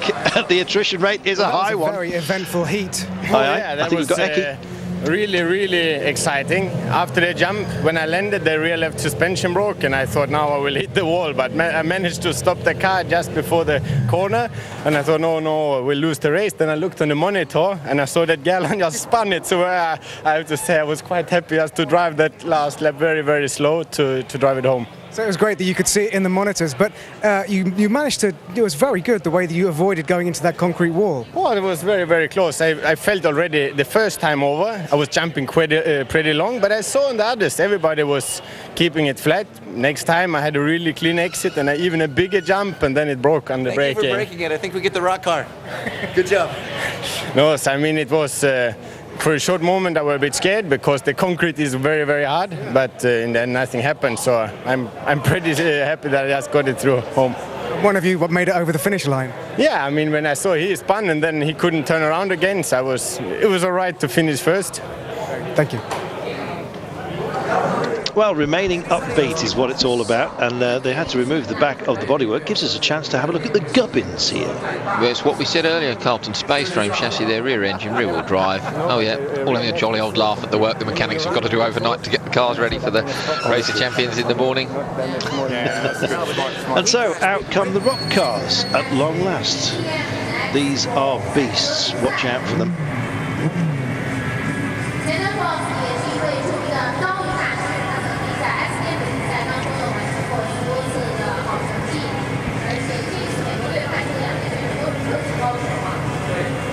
The rock car buggies are here. We've seen similar looking type of things contesting the Dakar, I've got to say. Tom Christensen against Tanner Foust. Tanner Foust, it is. X Games against Rush the wall already. My life, it's getting worse out there. I wonder if the moisture generated by the crowd, which is what happens on occasion in enclosed arenas, is starting to freeze on the surface. Well, we're certainly starting to see some sideways action. Maybe it's just because we're back in these buggies again. We saw the RX 150s earlier provided some really exciting sideways racing, not so much the tidy style necessary as you see with the circuit cars. And they're pushing hard here, run it along the barrier. Again, beefy suspension on these cars, so even though he's run it down the wall, he hasn't managed to break it. Let's hope it holds on and we see a nice close race. Well, it should do. Let's hope so. But you can't account for them spinning it, and that's a possibility on the surface, which is getting ever more glassy, it seems. Maybe it's just the nighttime moisture that's starting to have an effect. Foust really going for it. He's using a lot of opposite look, riding it like a crosser, definitely. Really, motorbike background, fantastic. Well, it's absolutely playing into his hands at the moment. Very, very sideways, but controlled. Beautiful drift coming through there to hit the line. This is the halfway mark now, and Foust has got the advantage over Christensen just for now. I tell a lie, Carlton. Foust is a drifter. That's why he's going so sideways. Drift champion. There we are. In fact, on his credits, lead stunt driver in the Fast and the Furious. So if there's anyone here who's going to go sideways, he's your man. We suspected as much. Well, there we are. Over the jump comes the American. Comfortable going sideways is what it is all about. Big lean hit, gets into the barriers. Well. Across the line they come for the penultimate time. It's the final time next time by. I think he's got the advantage here. Normally we have seen on the third of the 4 laps which make up this double sequence, if that makes sense. They're further apart than that, I've got to say. So I expect he's going to take it, but we'll find out only now. Oh, it's going to be close. It is. Tight inside line, open outside line. I think Foust's got it, definitely. Coming round. Comfortable win. That was a great drive, wasn't it? Super job. Absolutely super job. And Tom Christensen, well, bins one and loses one. There we are. So Tanner's background in drifting undoubtedly helped there. You could see he was chucking the car around, drifting it from one corner to the next, getting a nice transition, holding the car sideways, big lift, weight comes back around the other way. He's just completely comfortable with this kind of car. Yep, and it proved to be the case. He's taken it here in some style. Look at that. He was already into the drift mentally on that tight left-hander right at the very beginning. And as you quite rightly pointed out, Andrew, the robustness of these vehicles, well, thank heaven. Backing it in hard, they can see locking up the rear wheels, left foot on the brake, chuck the car in. Fantastic, really confident drive, and yeah, I think anything else that would have been a wheel off, and we'd have seen the forklift, the Race of Champions forklift truck again. Well, at this rate, if they keep damaging the cars, they may well be racing the forklifts by the end here. That would be something. I'd be up for that. Rear wheel steer, can you imagine? So here we go then. Team France, 2 races, 1 win. Team USA, the same, but only having done 1 race. And Team Scandinavia, they've raced 3 times. It's all over for them. With only a solitary win, they're not going anywhere. What about that? We'll have to wait for them for when it comes to the Race of Champions proper, the individual event, which comes next time. That's tomorrow. It'll also be live, big 3-hour session, so get your flask of Bovril or whatever it is you fancy, settle yourselves in and enjoy the action. And it looks like they found another expert. I'm not quite sure whether that was a bit of pre-start needle there, or whether one of them was asking the other one how to work the gear stick. It's, I think he was actually, yeah, it could have been anything, couldn't it? A little bit of a chat, yes, definitely. So. I think it was, is this the broken car that's been repaired? He said, no, it's a new one. It would better not be sunshine, yes. Definitely. Yes, it was. It carried more black about it, the last one, so they've obviously got the orange spare. So there we go. Back in the preparation area. We'll be having a chat in just a few moments' time, hopefully. Are we going to grab Travis here? No, Pastrana's saying it grinds. It's I see. Right, so Pastrana's basically saying I have a problem with the car, and that's fair enough. They need a win to go through. I think it won't go into second. So he's come back and said, not racing this one. So we were right. They were chatting about the gear stick and well, gear selection at least. And very sportingly, his competitor has said, OK, let's go in and hopefully change cars. That's nice to see that. Yep, let's go for the forklifts. This is what happens when you give a bunch of drivers a whole bunch of awesome cars that aren't ours. We just break everything. Explain what happened. What was wrong with that car? The gearbox transmission was already broken. It's this is more of a street car, and we've just been jamming through the gears, all the drivers here. So we got to try a different car. So exactly what we were saying. Yeah, so pick your cars, boys. What are we going to have a go with next? It looks like they might well be doing the rock buggies, or they're going to get them out of sequence and run their race after this one. Travis running across there saying, shotgun, I want that car. He's saying, what do we do now? Travis, I wish we knew, mate. This is live from the bird's nest.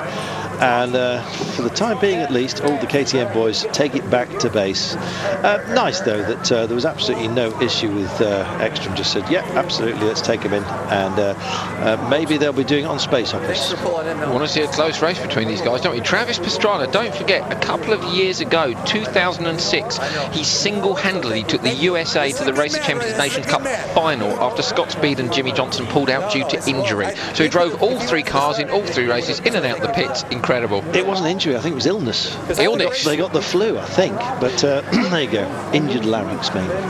Fantastic. Yeah, I may be wrong. My memory may not serve me well. I'm sure that somebody will be writing in and saying you're completely wrong. So there you go. He found the issue and said, I'm sorry, can't do this one. We're going home. And his guest ride, trying to look happy, interested, understanding. Wondering what on earth's going on. Can this guy change gear? I thought he was a legendary driver, and there seems to be a problem. I'm sure they were doing a language barrier there, but I'm just glad they're coming in, that we're going to see a good, clean race. Fans are still excited. Look, they don't mind freezing cold. No, well, they're dressed for it. We're going to take ourselves a commercial break, and we'll be back to see what they race in a few moments' time. Harriet. Welcome back. We're just about to have Tanner Faust up against Ivan Muller, slightly out of sequence while we wait for Pastrana and Eki to get a different choice of vehicle for their round.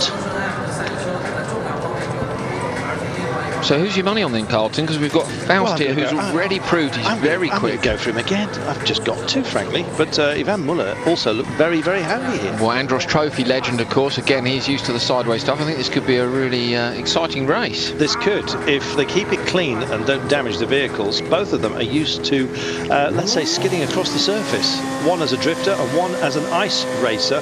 Of course, Sport Touring cars as well, and both getting off the mark. Smartish here, the French flag fluttering over Ivan Muller, and Tanner Faust looking very, very good. He's taken a wider line because he's on the more higher speed element of this track. Ivan Muller is on the twisty stuff right now, and here is Tanner. Let's see how he flies and sets himself up for this. Beautiful Look work. at that, stunning. So he's come sideways out of the glory hole, just backed it into the next one with a bit more gas. You can see how comfortable he is sideways. At the end of the straight as well, he just threw it into the quick corner. Absolutely no fear whatsoever of the car not turning in, just believed it would. Yeah, and it did. It's almost like wearing a suit of armour here for these boys. Totally at one with their machine. Look at that, centrally positioned, sat in the middle of this, and look at the way he is working it. It looks smooth and fluid, despite the fact that his hands are so busy. He's constantly recorrecting here and doing a great job of it. You can see the nose dive in the middle of the corner just a moment ago, and again that's with a little bit of left foot braking. So turn the car in hard, then stamp on the brake, rear end just starts to come around straight back on the gas. He can push it all the way through in sort of a drift style like he's used to. Again, there, to see the commitment on the brakes. Well, check that out. Ivan Muller at the moment at the halfway mark is in the lead here. Will he have anything left to get back here, Tanner Faust, or will he be able to get that back, I should say? I think possibly yes, but it's going to be perhaps the closest race so far, this one. Both of these drivers are used to driving on unstable surfaces, deliberately so, either ice racing or drifting competitions. Tremendous action here. So then, here we go for the final lap. At the end of this, it'll all be spun out. They're very, very tight here. It's almost too close to call. Faust got it turned in nicely. There had a bit of understeer on that turn on the last one. It's the one where he swiped the barrier in the run before. He looked a bit edgy. This lap he's managed to back it right in nicely. Beautiful work by the pair of them here. Ivan Muller fully committed. So though is Tanner Faust. It's going to be very close. It is. Final curve coming up right now. Oh, it's very, very tight. Long run by the American. And it's going to be Ivan Muller that takes it. But that was close. 3/10 in it. Yeah. Not quite the closest we've seen, but boy, oh boy, that was a great run, I've got to say. And, well, you were right. Ivan Muller was your call, and Tanner Faust just missing out on the end there. Great, that was fantastic to see that too. Real sideways merchants there. It was really good run.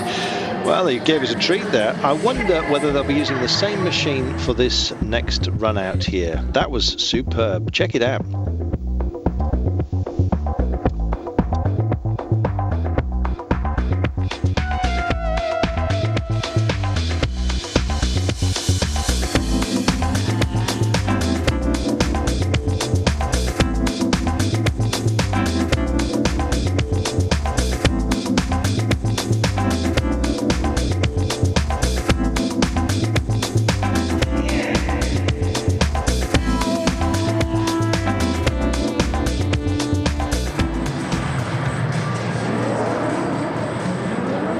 So there we have it. Team France with a couple of wins. They go to the top of this table. Team USA still with a race to be performed here. And it's going to be entertaining. It's going to be Travis Pastrana. And here they come. They're out in the rock cars. They've had to use... He's a big boy, isn't he? Filling that one to the rafters. Pastrana, our ex-Games man. And we'll see how he runs here.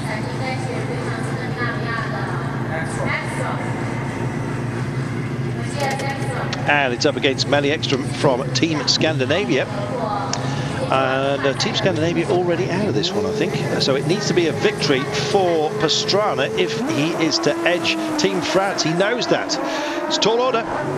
Glad they're in the cars which are working though. Of course, they came out a minute ago in the Expos. Oh, Pastrana's backed it right into the inside there on the inside lane. He's very lucky not to glance the barriers. Full opposite lock, and he managed to hang on to it. He's trying hard. Huge amount of work then he's got to do if he's going to get this one back. He's just going to have to hope for a mistake. Well, his opposite number here. Is he overdriving here, Carlton? It's difficult. He's very sideways. With these buggies, it's always hard to tell whether you're losing too much forward momentum or whether you're generating good turn-in and therefore carrying the speed into the corner. Absolutely. The roll is so confusing, isn't it, for a driver on the inside? You just don't know whether you've overjuiced it or not. So you back out instinctively and it can compromise your run. Nice, a much smoother line there on the inside. So Ekstrom taking the tidy approach, Pastrana taking the typical X Games flat out. Let's get as much coverage as we possibly can. Look at that, he's really trying hard. Well, 10 out of 10 for effort, regardless of what the result is. Yes, absolutely. So here we are coming across the line, and tighter than we thought. But as experience has shown us, the car head up on the right-hand side of the screen, the left-hand side of the screen, the right-hand side of the track, if it's level at this point, is ultimately possibly going to win it. It's all about the first couple of curves and which ones you have to take on the opening lap. It's hard to explain, but we're doing our best. Only 2/10 in it indeed, Carlton. Only 2/10 in it at the midway point there. And see, Pastrana got a bit of understeer in one of those low speed turns. He buried the throttle. You could hear the revs rising. The car snapped to oversteer and he powered it through. So he's really got his head around how this car works. Him and Faust, I must say, if they go through, you'd favour them to do well in the next round. You would. The glowing red light is actually the exhaust cage. For some reason, it's not an open exhaust. It's actually got a little mesh on it, and it is glowing bright orange, as you can see at the back end. That's heat, not light. Look how much the circuit He's all over the Pastrana's using every inch of the track. Just missed out. Ekstrom had to take that one for pride as much as anything else. Pastrana's been beaten here. We'll take a break, back in a moment.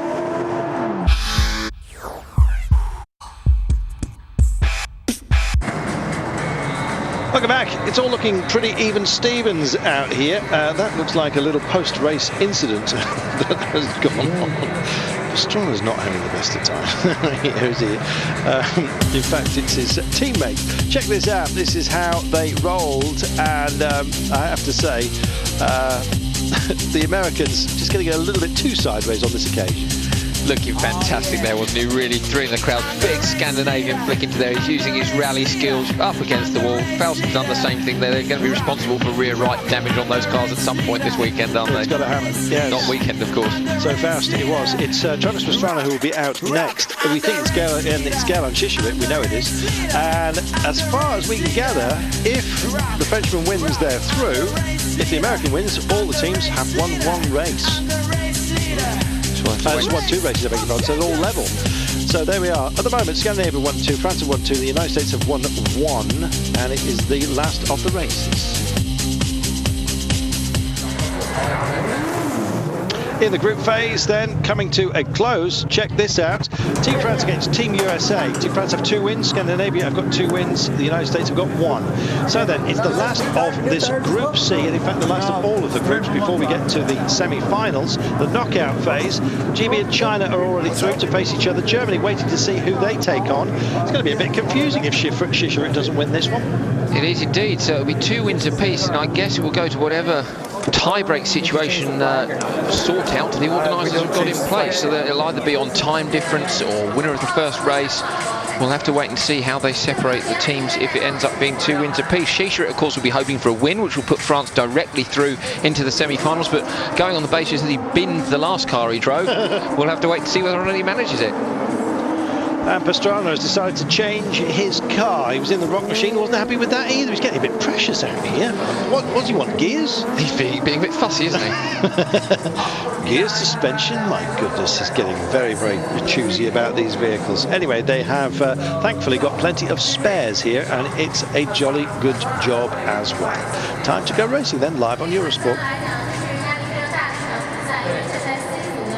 So here we are, Pastrana against Shishevich. If the Frenchman wins, France qualify for the knockout phase semi-finals. The American wins, your guess is as good as ours. It's going to come down to either a run-off or a count-back. Here we go. Oh, Shishevich got an absolutely super launch here. Very, very quick. He did. He's on the inside lane there. Pastrana on the outside. Who's your money on? My money's on Pastrana. I'm going to say it now. Yes, well, do you know what? I would like it to all end level. That would be kind of just, really. There's some great names out here, and then we'd have some kind of run-off situation that would give Scandinavia a chance to get back in, and Tom Christensen a chance to make amends for damaging the car. Not the only one out there, that's for sure. Just for balance, I'll go for Shishevich. How's about that? But he does look like he's lost this one. There's no money on this, is there, Carlson? Just let me check before we commit to our bet. It's just a muffin. So Pastrana pushing hard on the inside again. You can see he's really on top of that car, but again, is he going too sideways? We'll have to wait until the end of this lap to see how the standings are. We get a reasonable idea after the 2 laps when they've both completed a run on inside and outside circuit of where their standings are. Looked very comfortable, I've got to say, particularly on his approach through that S before the jump. Just clipped the back end there by the looks of things. I don't know how much time that's taken out of him. He had such an advantage. Maybe it's enough. I think he's slightly ahead, certainly. I mean, don't forget as well, Pastrana's got so much experience. No, Shishevich's ahead on the difference. Well, do you know what? I'm actually wondering whether they've got the transponders correct there. Yes, because that over the line. That looked very different to me. Unless they've staggered the transponders according to distance, but that's not what we've seen so far today. So we'll have to wait and see what happens at the end of the run. Pastrana, so used to these stadium sports, X Games rally man, backflips galore. If anyone can perform in a big stadium, it's him. And Gurlan Shishević, of course, first time at the Race of Champions. If he manages to pull this off, he'll be very pleased with himself. So have they got into the wrong cars, essentially into each other's vehicles? We'll wait and see. It's It's easy done. They're both the same colour. You never know. Well, we'll go with the flags, shall we? Mind you, that would have been a mistake earlier on when the Finns were running with the Scottish Cell tyre. So anyway, bear with us. We are live here at the Bird's Nest. Terrific crowd, as you can see, and they're being well and truly entertained here. By the time this one spins out, I suspect that Mr. Pastrana is going to be home and dry, and they may well have flipped the transponders. They've got it right this time. Pastrana it is that takes it ahead of Shishirit, and there is the gap, and it was a goodly one. Well, that's thrown the cat amongst the pigeons here, because they're all level on 1 win apiece, 2 wins apiece in this Group C. So who qualifies? Is it count back, or is it time difference? Are we going to have a run off? If it's time difference, of course, Faust and Pastrana have taken a strong victory each there, but I can't remember all the different permutations of all the different races we've had, so we're just going to have to wait for the organisers to decide. And here is their decision. Maybe. Well, I was busy out there. Shishirit, I've got to say, was not on it right from the very beginning, so it was quite gentlemanly of me to opt for him. You still owe me that muffin. Yeah, you're going to get it. That was a great run by both using every inch of the road, running up against the barriers there. Don't forget, Pastrana's just been in the car just recently, and of course Shishirit had the off earlier on. So in terms of commitment and being ready to jump in the car, I think Pastrana was on it. And it's on countback, and guess what? France have the best times. It's France that qualify, and I suppose as it's French production unit, French-owned Eurosport, we have to say hurrah! So it is on timings, confirmation of that, and France go through. Pastrana, slightly miffed about that, but it'll be handshakes and champagne all round nonetheless. He can now retire to the green room, I think they call it these days rather trendily, and enjoy life. There's Michael Schumacher with his what we declared as a leopard skin, but in fact it looks like fiery dragon breath, I understand. Not sure what it smells like, but Pastrana looks disappointed, doesn't he, to be fair. And fair enough, you can see how hard he tried. He really wanted. He really went for it. Eki as well. And his Ekstrom also slightly disappointed. And you can see the mist here, which is so cold. It's actually coming down. A lot of moisture in the air, and I was suspecting that it had actually frozen on the surface. So, Telefaust, coming up. So at the moment it's a 3-way tie.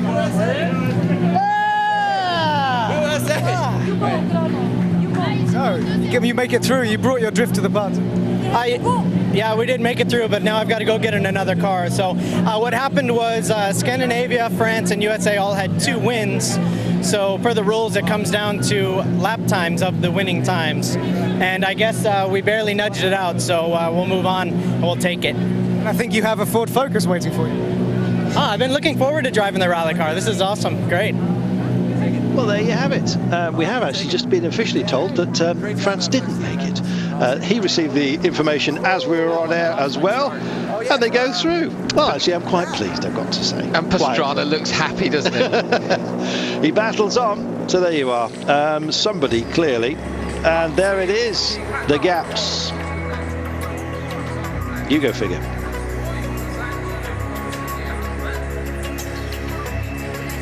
It's the United States that, after somebody had pressed the right buttons on the timing screens, figured out that they are the winners here. So, going full on by Pastrana was exactly the right thing to do. Never say die attitude, and it paid dividends. It did indeed. They took 2 strong victories, as we said. We thought they had edged it in terms of time. Faust's victory was very, very strong in his race, and that time difference is what it came down to in the end. So, full marks to the guys for pushing hard. It's not just about winning, but they've won in style and made themselves a gap and put themselves through into the semi-final against Germany, in fact. So there you are. It's Germany, USA, Great Britain, China, and the poor old French are currently commiserating themselves. So we await the semi-finals of the Nations Cup as part of this, the Race of Champions. Time for us to take a brief break, and we'll be back with the semi-finals.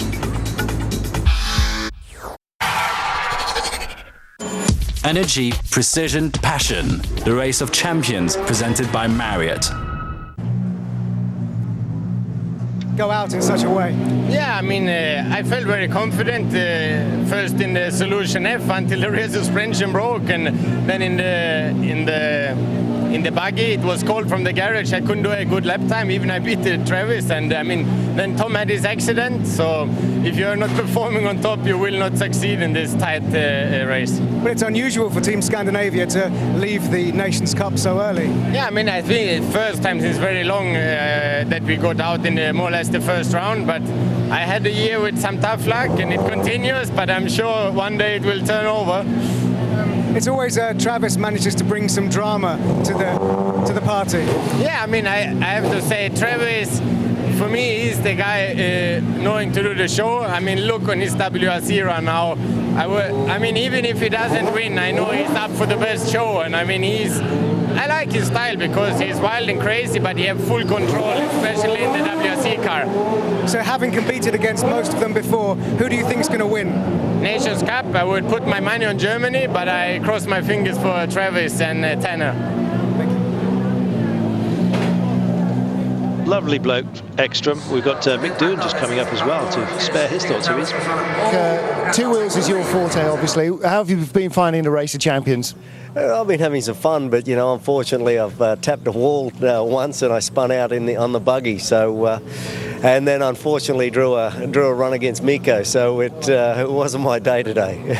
Well, you get another chance tomorrow in the Race of Champions. Then it's not about nationality. It's all about having a go for yourself. That's right. Yeah. Look, I'm looking forward to having a run around tomorrow, and hopefully I can sort of keep it off the walls and keep it going in the right direction. But all in all, I'm having fun here, and it's great to catch up with a lot of people here. All right, we wish you the best of luck. Thanks a lot. Cheers. Underway with Faust and Schumacher. So we cut away from that interview just before the end there. Interesting to hear Mick Doohan in response, just denying that being a two-wheeler is any problem here. He's looking forward to racing in the Race of Champions tomorrow. So is your money on here then? America or Germany? In this aspect, got to be Germany, surely? No, I'm going to go America, but this is really difficult. If you look at the qualifying stages, Germany thrashed everyone in their group. 6 wins, ultra confident, ultra tidy style of driving. They won everything. America went out, put on a huge show in a great stadium, as you would expect them to do, and qualified through as well. So it's going to be really tight and tricky to see. Yeah, you couldn't get 2 more different qualifying runs. America probably the freshest, having just come out of the cars in Group C. Germany, well, they took every single one of their wins. It was no problem for them whatsoever in the big group, don't forget. And so as a result, oh, look at this. This couldn't be closer, could it? Schumacher's giving it the big one in the inside lane as well. He's throwing the car around, very on F1 a moment ago. He's nice and side. Look at Pastrana though. Again, little flick one way, the other way, on the gas, up the curbs. Yeah, just not quite smooth enough that time by, I've got to say. He's had more drive than that on previous occasions. Lost a bit of time. Yeah, he did. Let's see how Michael, absolutely flying square, landing it 4 square. Brilliant work. Now, this is the penultimate time across the line. Let's see the difference between them. The German flag is on the deck. Down but not out. Absolutely. Wow. A big one. Faust at the moment is really playing this one well. How well, though, we're about to find out. Goes through that nasty little S on the lead to the bridge, and then the final curves are coming up. Here comes Michael Schumacher. They'll come together for the final bend. That's what it's all about. So difficult to call. Here it is then. This is the run for the line. Who's got it? Oh, it's going to be Faust. So tight. Faust, I think, has got it. Schumacher tied her on the inside, and there's the line. Bang, bang. They cross it, and Faust takes this one. Big scalp, 0.3 of a second. Fair play. What a run. I haven't super. Contrasting styles. Definitely Schumacher not as sideways as Faust was. Faust was really going for it right from the start. We caught him, as you said, at one point. He didn't get very good drive out the corner. It looked like Schumacher had made a lot of time up on him, but he's just found his confidence, carried on, got himself back in the fight. Lovely work. Check him out. Well, smooth as silk, I have to say. I thought that Faust had just squared it off a bit too much on the approach to the bridge on the 3rd of the 4 laps. But you know what? He smoothed it beautifully, and by the end, he rode like silk. Fantastic.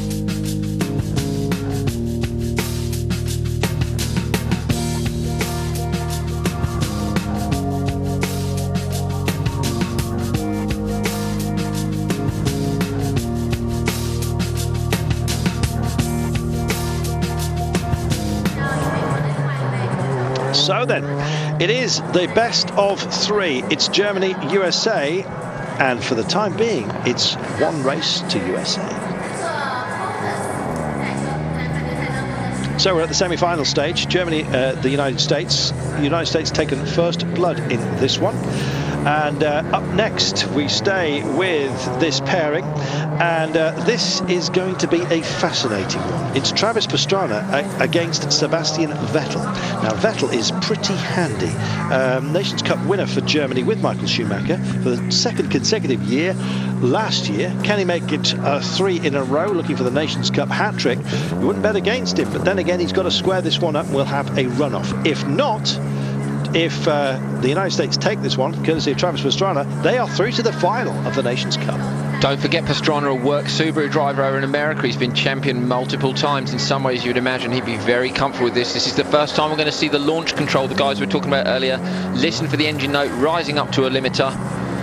It's a sequence of button pushes, clutch and handbrake. You set the car up. Here we go. So wait for the revs to rise there. And release off the button, and they fire off the line. You can just, for the four-wheel drive traction, you can see the back end sit down, the car just away. Nobody bogged down. That's great to see a good start from both of them. It is. They held them for such a long time on the lights there, and we waited. Back end. Well, he's doing the work here, but he's having to work hard. Pastrana looking comfortable there through those first 3 corners. We haven't quite seen what the gap's going to be. He's pushing hard here. He's using every inch of the road. He is absolutely squaring it up. Well, Travis coming under now. Don't read too much of that under the first time pass by. Now watch it next time we cross the start-finish line. That's the halfway mark of this particular challenge here. Looks like he lost a bit too much there. Just started to kiss the wall. Went a bit too sideways. And this looks like it's playing into the hands of Vettel here. We'll see. He did. He definitely used the handbrake on the run into the first left-hander on the tight inside run, but then he was left foot brake and he just threw it in a little bit too hard, came round when the weight came back and the car just swung a bit too wide. It's close, isn't it? Very, very close indeed. Now then, this is where it starts to spin out. He's looking so good though right now. Look at this, that's busy. Oh, he just overset himself a little bit off that corner, but it was because he was carrying so much speed through it, maybe just a little bit too much. Lifting a rear wheel there, he's guaranteeing that the car's going to turn in by chucking the car in typical rally style. Not quite so smooth and fast as a perfect line round a circuit, but of course you only get one shot at each corner, so you're guaranteeing the car turns in every time. If you watch the way Pastrana's moving the car around, he's doing that. It's going to be interesting to see if Vettel can catch up here. It's about finishing as much as anything else, don't forget. They've got a 1 race advantage so far. It's about carrying that advantage and making sure you don't make any silly mistakes. Now then, here comes the bridge just for now. It's the penultimate time. Beg your pardon. Oh, it's going to be close. Oh, it is. On the barriers. Hit the barriers. Look at this. Vettel's going to take it. Vettel's got it. At the last. Well, beg your pardon for just miscounting the laps there, but Vettel, I couldn't understand why they were so different, but then he just threw it away on the barriers. What about that? So I don't know if Pastrana was too late on the brakes there off the jump, but he ran wide, ran the car along the barriers. He did look like he was struggling to get the car to turn in after 3 really good laps. That last lap wasn't quite so good. You can see gouges in the road there from where these cars have been jumping hard, where indeed one of them was broken. It's 1 apiece. We're all square. We go to the tie break between these two. Well, I said he was busy, but a bit too busy. The back end was starting to look looser and looser, and it bit him in the end. Just when he needed the drive, he suddenly thought and had set the car to guarantee the turn, but he needed the speed, and he just pushed it too hard, and in he went. Fantastic style through the first part of the race, and then just ran out at the end. Here it is, up onto the barriers at the end. Did not want to get the back end in. He was already thinking about selling it, and as you can see, 3 wheels on my wagon on occasion here. So Sebastian just managed to keep you in the game. Yeah, it seems to be a back and forward game. The first year he helped me, the second year I helped him, and now he gives me a hand, so let's hope we make it. Was it a surprise to be beaten by Tanner? Apparently, I mean, he's going very well. First of all, he was going well in his car last year, so it was a tight game. I didn't make it. No worries. It's a competition. The circuit looks like it's getting quite a lot of dirt on it. Yeah, it's quite a lot more dirty now, and actually, he hit the interior of that corner pretty heavy with his car, and I had to go twice through heavy, dusty situations. But that's all right. I mean, we still have an open game. Let's see. And these people who prefer dirt and sideways, they now have an advantage. No, I don't think it's a matter of that, honestly. There is a fast weight. It's not necessarily the sideways weight that is the fastest. Thank you. Well, there you have it. A few excuses being laid down before he actually goes out there. But it's terrific to see these guys who are absolutely at the top of their game in the different elements of motorsport. And they're just like a gang, aren't they? It's terrific. It's really interesting to see as well the way how close these races are. Despite what Schumacher was saying, of course, yes, the tidy way is ultimately probably the fastest way if you can find the perfect line and the perfect speed on every lap. But sideways, when you're going into so many different cars, making sure you can get the car turned in. We've seen Pastrana and Fülst have come up with a couple of good results with the sideways style too, so it'd be interesting to see which the German team and which the USA team, which driver they put forward, and whether or not that choice is based on what car this runoff is going to be in, Carlton. Can't argue with that at all. Vettel himself kept it very, very smooth out there. He kind of deceptively looked like he was going a little bit slower, but no, it was the tighter racing line that he was relying on, and in the end it paid dividends for him. And well, terrific racing we've got here, and we've got a runoff in the opening semi-final, so it really will be the best of three. Third race to come up. Can't wait. I wonder whether they'll hang us out to dry just a little bit here. No, we're going to go racing now. Little wave. Thank you very much.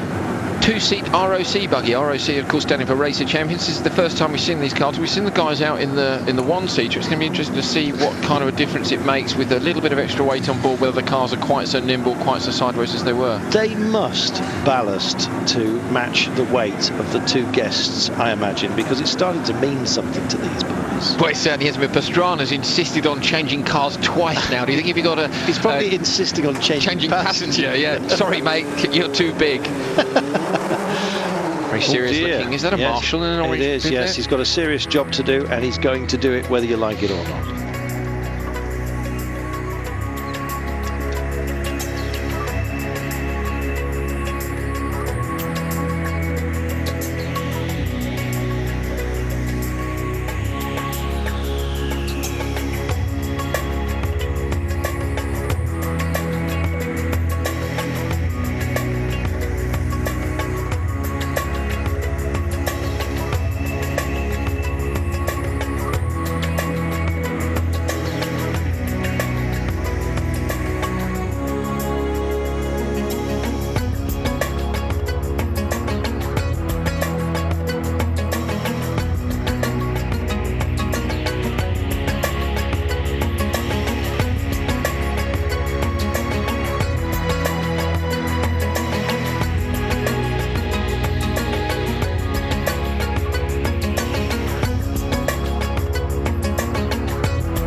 Welcome back. Well, we've got a runoff in Group A of the semi-finals between Germany and the United States. They all finished all square, and this is the one that counts.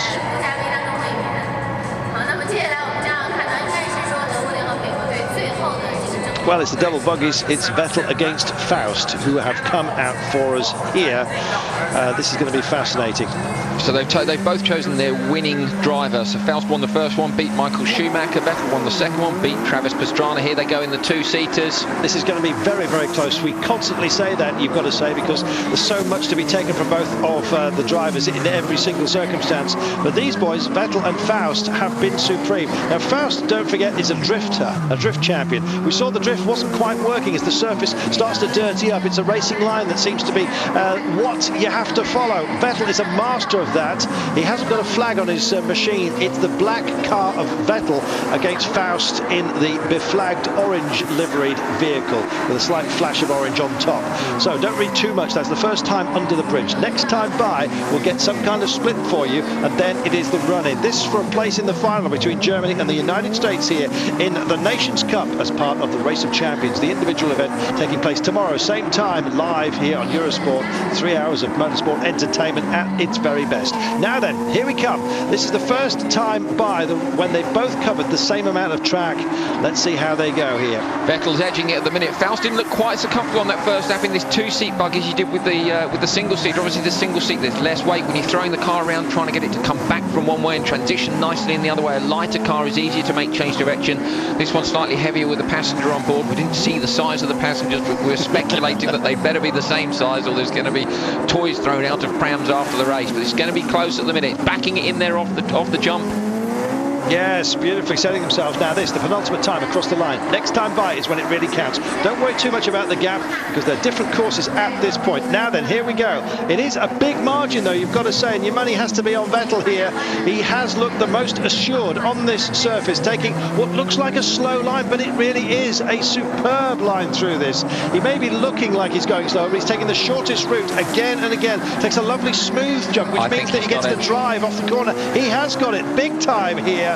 Vettel is going to put Germany in the final by a goodly margin. Look at that. Closer than I thought it was going to be at the end there, but I mean, I would say that was all on the first lap, to be fair. He got straight in the car, was dead tidy, proved Michael Schumacher right that the tidy approach has worked on this occasion. And well, they are on some victory donuts as well. Good lad, that's what we like to see. Fantastic. Look at that, punching the air inside, and that was the driver, not the passenger. I think the passenger was probably reaching for the ripcord to get out of the Team Germany are through. It's a couple of wins for Vettel. He did a good job. The United States won't be making it to the final this time by. Germany go through, and it will be either Great Britain or China that join them in the final. Just wait for the roar if the Chinese win anything. They generally tend to be sort of very polite, the audience. If the Chinese win one of the races, they would, if there was a roof on this place, blow it off, believe me. Fantastic.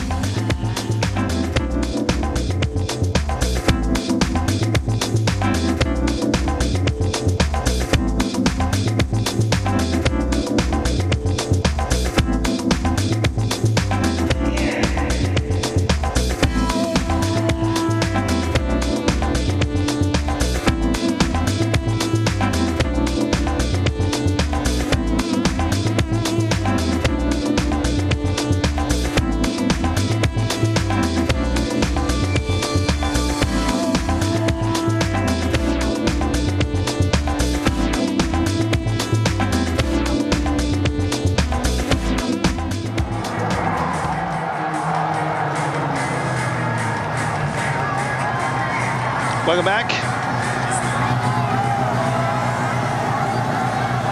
Here we go then. And you can hear the expectation from the crowd. Here it is Team GB up against China. Button against Han. You call it. The Chinese have been very good here, but it's a great start from Button, you've got to say. Formula One world champion, newly crowned, and away he goes. Now the crowd will be going absolutely bonkers if Han is even marginally in the lead. It looks like he's going very slowly. I think that is a throwaway, I have to say. He didn't take that corner well at all. No, Button's really flying. Han's brushing it down the wall. He's feeling the pressure of his home crowd, isn't he? We know there were a couple of Chinese athletes who really felt the pressure of the home crowd when the Olympics were here in Beijing. There's a lot of national pride, and rightly so, in their country. It's great to have an event in your home country, and they'll be really hoping to do well. But Button very strong on the first lap there. Well, I wonder if the crowd haven't figured that one out. He came across the line there looking very close, but that's only the quarter-way point of this 4 times they have to pass underneath the bridge. We'll have the halfway mark for you in just a moment's time, but I suspect that Jenson Button will look very far ahead in just a moment's time. Han had the quicker lap, didn't he, for the first, so we would have expected him to be further ahead than that. For them to come round equal means we think Button's in the lead, and there he is. Look at that, it's by an enormous margin as well. That's not going to be taken back by Han unless a mistake happens here for Jenson Button, and it can do, but I think he's noticed what the difference was at the halfway mark. Being the pro that he is, may well just be taking it a little bit easier right now. We'll see. There's the flyer, takes it beautifully and square.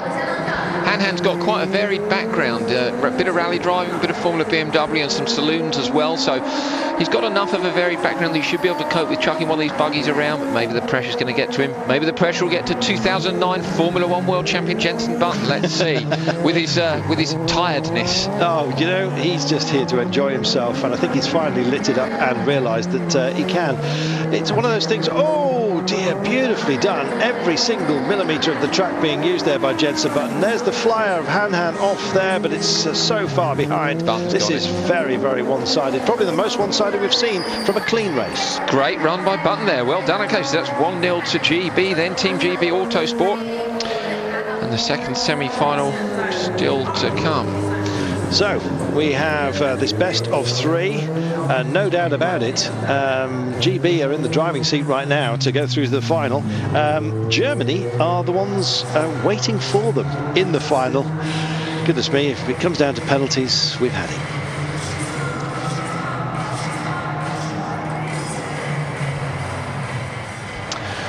Don't write off the Chinese just yet. Han may well have not binned it, but Bin's up next.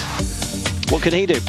Chinese as well. Dark horses of this competition, really. Don't forget they qualified via the Race of Champions China, which was a qualifying event to allow 2 local drivers to take part in the main event, the Race of Nations, and then to fight it out for the possibility of a place tomorrow on the Race of Champions. And they put Finland to the sword, and who would have thought it? They thrashed them too, I'm afraid. That is true, and the Finns half decent. Now then, a bit of reparation work has been going on, I'll be bound. And back out come our bewinged machines here. It's Dong Hee Bin, also known as Ho Ping Fung. And here he is then. Time to go racing with the second half of Team GB, Andy Prio. He was creeping on the start line there, Carlton. Prio was. Let's hope he doesn't get a penalty for that. It'd be disappointing if he does. Oh, he will if they can give him one. Yes, home crowd, of course. Yeah, the stewards, I'm sure he'll be a goner, but let's wait and see. We haven't seen any penalties so far tonight, which has been a result of this track being just that bit wider than it has been in the past. So it's been great to see the races decided on the track rather than in the steward's inquiry. Yes, will he win? He's the steward. It's not a question. Here they come across the line for the first time. Don't read again too much into it, but you heard the roar from the crowd who still haven't figured out the sequence of how this unravels. But the halfway mark, we'll see what the gap is between these pair. I suspect it may well be Andy Prio in a good position here. It's just whether he's going to get penalised for creeping at the start, because it certainly looked to us like he did roll over the line too much before the lights actually changed. There's not a lot in this one at all, is it? This is going to be very, very hard to call at this point. Quick first lap. Well, there you have it. The tighter inside line on the first time by often just hampers you just a little bit. I'll tell you again. There is the bridge, and next time by is when it really counts. This is once they come up to the start-finish line. This time there is still a lap to be completed. Now that it is close, you know, it is close. It is close. Don't forget though that these are the cars which have been broken the most this weekend. Shisha buried one in the barriers hard. We've had one that's broken on the jump off the landing, and you have to wonder, is there any underlying damage which hasn't been seen? Could anything happen on this last lap? Let's hope not. Let's hope it comes down to the... And it's been called jump start for Andy Prio, and it's a 5-second penalty. That's harsh, isn't it, Carlton? I'm not sure I agree with that.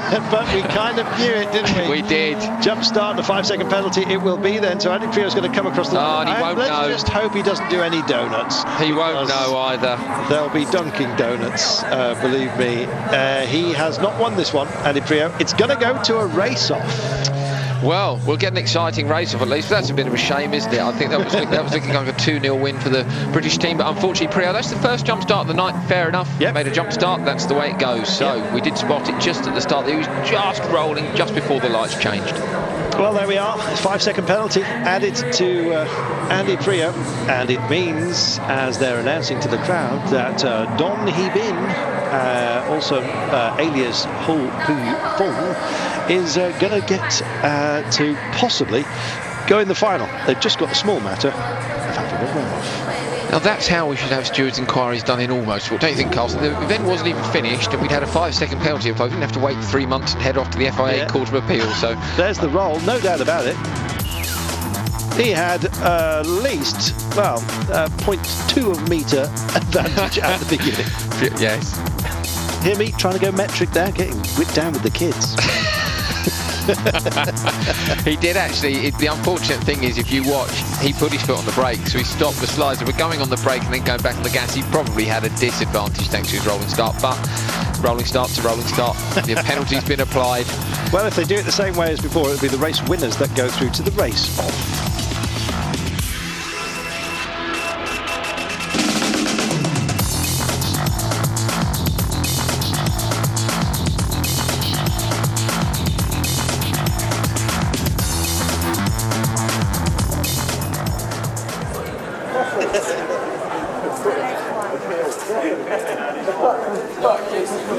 So here we go. The cross of St George complaining. Stop it. Who do I speak to? Prio's really unhappy. Right, it is. See the brake there, though, can't you? Can see he stopped it, but unfortunately, penalty applied. 5 seconds. I stopped the car and I basically the clutch was just fully compressed. Fair play to him. Take that one out. I told him about it straight away as soon as I got out the car. So he's saying to them that what we said, which is that he arrested the roll, if you like, by putting his foot on the brake. He's then had to get back on the gas and on the clutch to get away. He feels a bit aggrieved. Rules are rules. It's unfortunate. I admire the fact that he's so into it, that he so desperately wants to make the final. Absolutely. You know, he's a racer. These guys are competitors, first and foremost. I do like Andy Prio's helmet, you know. There he is. Have you have a word, fella? Have we got a mic in there? No, just a wink and a smile at the steward, just to say, no hard feelings, mate. Fair enough. So, we have ourselves a runoff to see who joins Germany in the final. Will it be Team GB or will it be China? If noise is anything to go by, China could be roared around here. We'll see.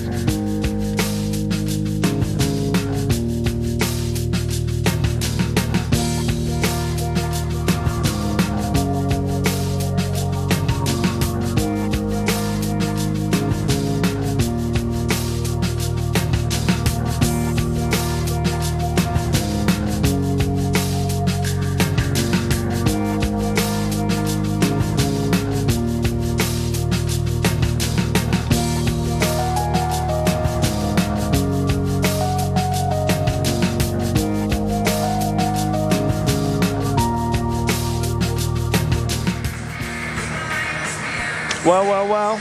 Andy Prio gets a 5-second penalty for jumping the start, and it means that we have a runoff situation. Let's speak to Andy. So, Andy, you were penalised there for a jump start, but there was a problem with the car, right? Unfortunately, yeah, but that's the way it goes. The clutch was down and the car was creeping when I gave revs, so... it's tough. This circuit's pretty hard on the cars actually at the moment, so it's a bit of luck really whether you get a good one. And unfortunately I had a bit of creeping, so that's the way the cookie crumbles. So all eggs now in one basket with Jensen. Mind you, he's on a high at the moment, so let's hope he can bring it home for us and Team Autosport Great Britain and try and get through to the final. It would be nice to make the final tonight. Yeah, final against Germany again. I know. Yeah, that's going to be interesting. But anyway, fingers crossed. We've got to get through this one first and. Try to get in there and be there at the end, but it's going to be tough whatever happens. And if we get through, then that's going to be a hard one, but fun. Shame though, because you did kind of win comfortably, but now China still have a chance to make it to the final. Yeah, I mean they do. I mean, yeah, that's life, that's racing, and well, let's hope we get through. All eggs in one basket with Jensen now. Thanks, Andy. Well, he said it, didn't he? Germany in the final, penalty. It all sounds very familiar. Said there would be penalties, just one, and it happened to be 5 seconds for Andy Prio. So he does not progress just yet. We have to wait for this. Jensen Button is back out, and I suspect he will be up against Don Hee Bin, who was declared winner of the Prio race. So we wait to see who faces Germany in the final. We're about to find out right now. Here we go. And if it's not Don Hee Bin, then it's clearly voluntary who you pick to contest the final runoff here. We'll see.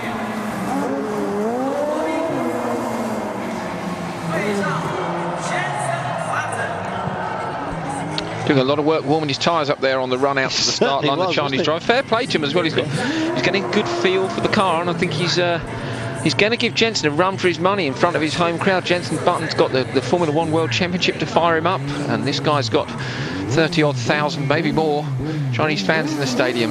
Well, it holds a good many more than that. Here we go then.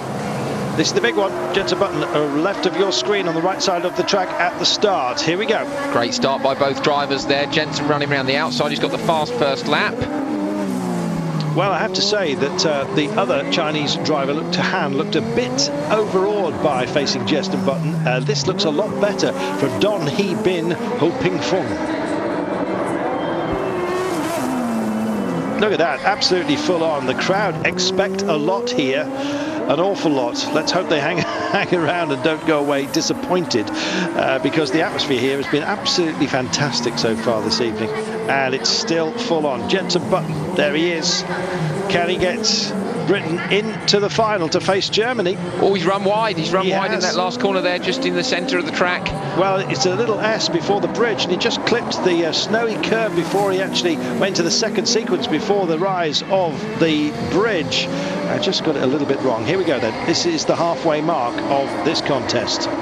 This is going to be very close to call. The Chinese driver missed one of the apexes by a couple of feet in the inside. I mean, everyone's done it on one of their runs today, but in particular on this run, we're very keen to see who's going to come out on top. This is going to decide who goes and faces Germany in the final of the Race of Nations. Of course, Germany have won now 2 years in a row. They won both the events at Wembley Stadium. Will they be facing GB Autosport, or will they be facing the home heroes, China? Germany winning at Wembley. What about that? Well, will they win here at the Bird's Nest? Jensen Button has got such an enormous margin here. He's going to carry this one to victory and put GB in the final, and then all hell could well break loose, because you've got some real talent up top. Not that there isn't plenty of it peppered throughout the field here. It'll be interesting when we get to the individual event tomorrow, which you can also enjoy same time live here on Eurosport. Jensen Button absolutely flying, quite literally, and this one belongs to him. In the bag. Absolutely. Jensen Button comes home and books Team GB place in the final to face Germany. Well, he had such a great start to the year in F1, didn't he? He had the middle section of the year where he was under incredible pressure, where the other teams caught up with him, as the Brawn car didn't make quite such improvements through the year as some of the other teams did. He faced that pressure all year long, and I guess now, to be honest, a bit of pressure in the Race of Nations, he can handle it, and he pulled off a great drive there. Just about everything. I wonder why they do cage the exhaust outlet here. Looks pretty cool, doesn't it? It looks groovy. Maybe that's what it is. Maybe there's sort of hamburgers to be fried at the end of every race in celebration, who knows? An odd pan that gets on that. So, boys, it's an end for China, I'm afraid, for this evening. The Race of Nations has its finalists. It's Germany and Team GB, and we're going to be racing for the title in just a moment's time.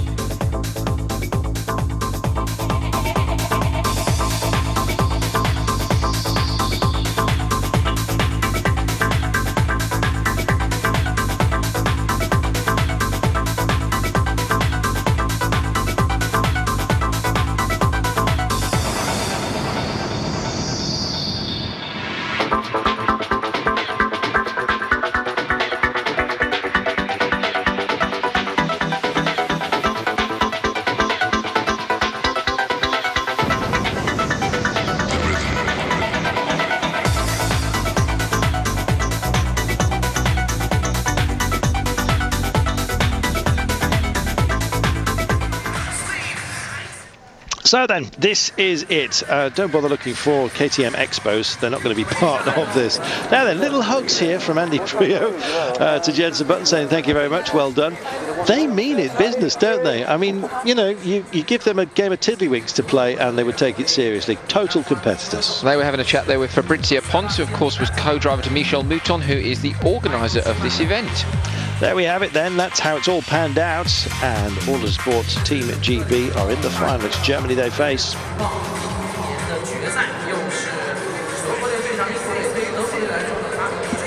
The Bird's Nest awaits. And, well, here comes David Coulthard to have a brief prediction, I assume. David Coulthard, final England versus Germany. As a Scotsman, how do you see this one playing out? Well, let me look into my crystal balls. Let me see. Yep, I can see the future. I think Germany have got a very good chance here, because I don't think, other than one loss for Michael, I don't think they've lost a race. And as far as I see, Sebastian's not lost a heat. Team GB has done a great job so far. You know, new world champion, and Andy Priaulx, former touring car world champion. So this is going to be the final to top all finals, isn't it? Talk to us about confidence, because obviously Jensen is really on a roll, but Sebastian won on Sunday as well. Are there mind games working here as well? Well, you've got two drivers, you know, at the top of their game. You know, Jensen had an amazing season this year in Formula One. Sebastian, again, you know, he's won 4 Grand Prix for Red Bull Racing. So, you know, it's very difficult to call, and it will be great to see them both in the same car and see who holds their nerve, because Race of Champions is all about that. It's about not really ever getting to the full limit of the car, but it's about making less mistakes than the other guy. So, your money is on? You know, I really don't have crystal balls. So I think that there's 4 great drivers in this final. So if you stop interviewing me, I can watch it and see who's going to win. So thank you very much. Goodbye. Is that the best way to tell Martin Haven to leave me alone? Oh, what? Fantastic.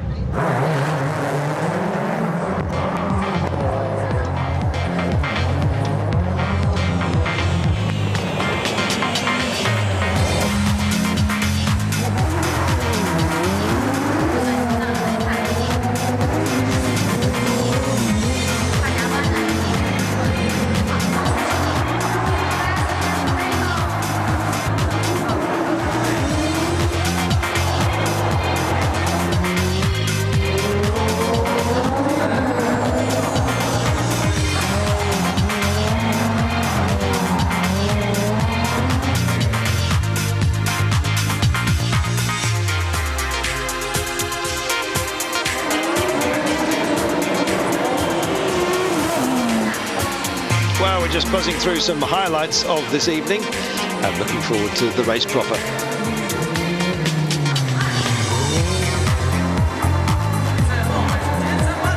So here we go then, it's finals time. Michael Schumacher and Jenson Button. What about that for a lineup? Sounds great, doesn't it? But how will they run? Michael Schumacher in the black car with the white livery. It is Jenson Button. Look at this, full on and ready to go. 7-time Formula One world champion against a 1-time Formula One world champion. Of course, Michael Schumacher's great battles were with Damon Hill, and Jenson Button's had great battles with Sebastian Vettel. And I've got a feeling that the graphic was wrong, and it is Vettel in there against Schumacher, as called by David Coulthard. But there you go. Checking him out, and I can't see any leopard skin overalls there at all. We'll see. Looks like Schumacher's lid, but we'll find out at the end of the race. Either way, Germany GP, it's going to be a great battle. Whoever's in the car. Yes, do excuse us, but we're having to rely on graphics, and occasionally they've been wrong, and well, here we go. So, it's Germany GB. It's the opening run right now, but we do know one thing, and that's that Jenson Button is on great form so far this evening, and we'll see how it goes. I guess we're just going to have to assume that Michael has changed his overalls. Super close here, really close. Schumacher's just edging it there. Lovely work. Wide round the outside goes Jenson Button. He's so tidy, isn't he, Schumacher? If you watch the way he drives, compared to the Americans earlier on, hurling the buggy around all sorts of angles, Schumacher's taking the clinical F1 approach, tidy, tidy, tidy, nearly all the way around. Well, it's hard to call Jenson Button ragged. Mind you, check that leap out there. Absolutely amazing. And it is indeed Michael Schumacher. We just got a close-up of his overalls. Finally, we do get confirmation, but that is a goodly gap, I've got to say. How they spins out, I don't know, because Jenson Button is looking very, very smooth as well. A man who's just had such a season. I guess the pressure is just suddenly right off, and he's just able to explore his own enjoyment. He's going to want to beat Schumacher, though, isn't he? You know, 7-time champion, he's going to want to stick one in the eye, definitely. It's going to be very close. Schumacher's on the shorter run to the finish, but Jenson's got the quick run down the outside. Oh, it's going to be Schumacher here, and listen to the crowd. Well, there we go. 7 times champion, obviously he's a trump card on 1 times champion. And both very quick times in the 59s here. Good stuff. Well, there we go. Pledged fist, thank you. Are they going to win the Nations Cup again? They've won the last 2 years, don't forget, 2007, 2008, Germany with this team, Michael Schumacher, Sebastian Vettel. So there we are. Next up, Andy Priaulx against Vettel. Schumacher getting the better Button straight off the marks here. It's the final of the Nations Cup. Terrific.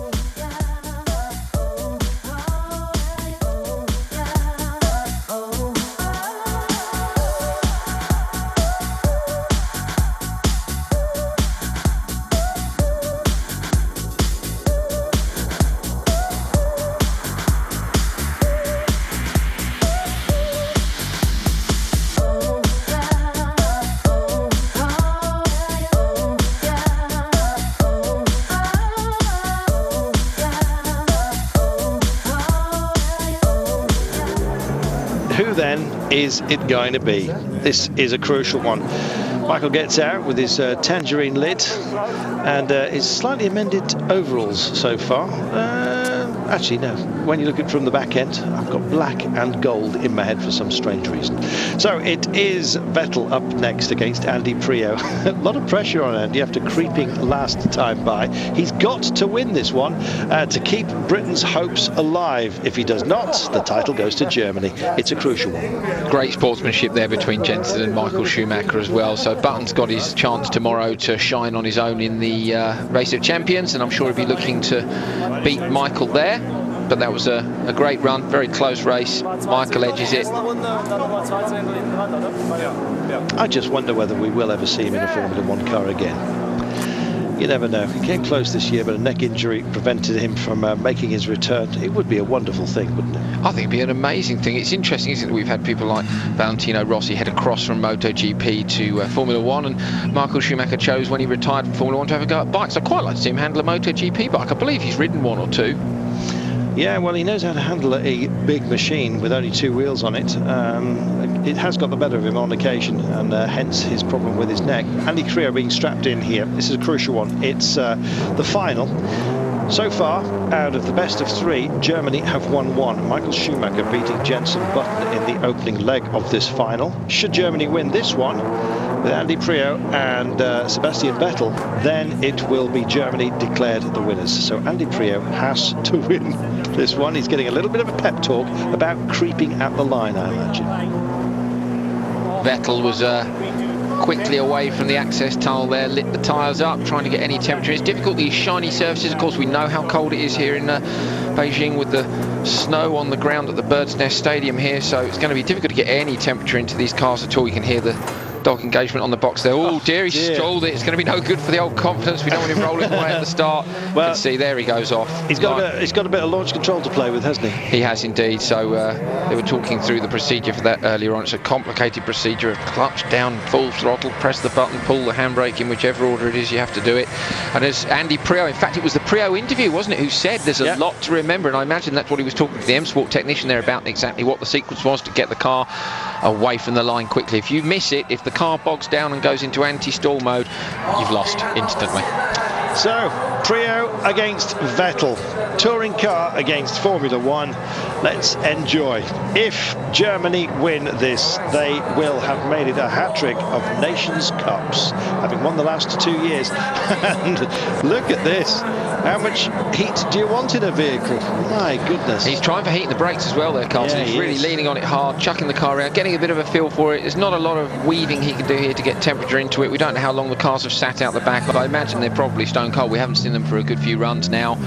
So interesting to see. Andy Priaulx just leisurely coming up to the line, making a lot less fuss about that. We'll see whether it makes a difference right now. Here we go, Schumacher fan club there in the front row. They'll be hoping for a German win. Andy Priaulx, Sebastian Vettel on the launch control. Here we go. Away. And it is Priaulx with the green, a little bit of accent on the top of the roof, and of course the British flag, and away he goes. It was a good launch as well. Very, very good start. Very tight between the pair of them. If I had to guess, I'd say that Priaulx had the better start there. Let's see. Vettel tight on the inside, keeping it very, very smooth. We'll join Andy Priaulx, hook up with him as they come together for the first time here. This is is the first time by the start-finish line. They've got to cross it 4 times. Little mistake from Vettel there. Hooked out the back end. Prio's on it. Got towards the barriers, didn't quite make it. And Prio is firing here. He's really looking quick as he's had a tidy first run there, and then Vettel ran wide on the last corner, which is where we saw one of the drivers lose their final earlier on, their race. Big break into the S's there for Andy Prio. Just a bit of chatter front end, but what's he got here? This is the halfway stage then of this, what potentially might be the last run of the semi-finals. Oh, that's a goodly margin. That's a very goodly margin for Andy Prio, and I think 56.6. I think he may well have wrapped this one.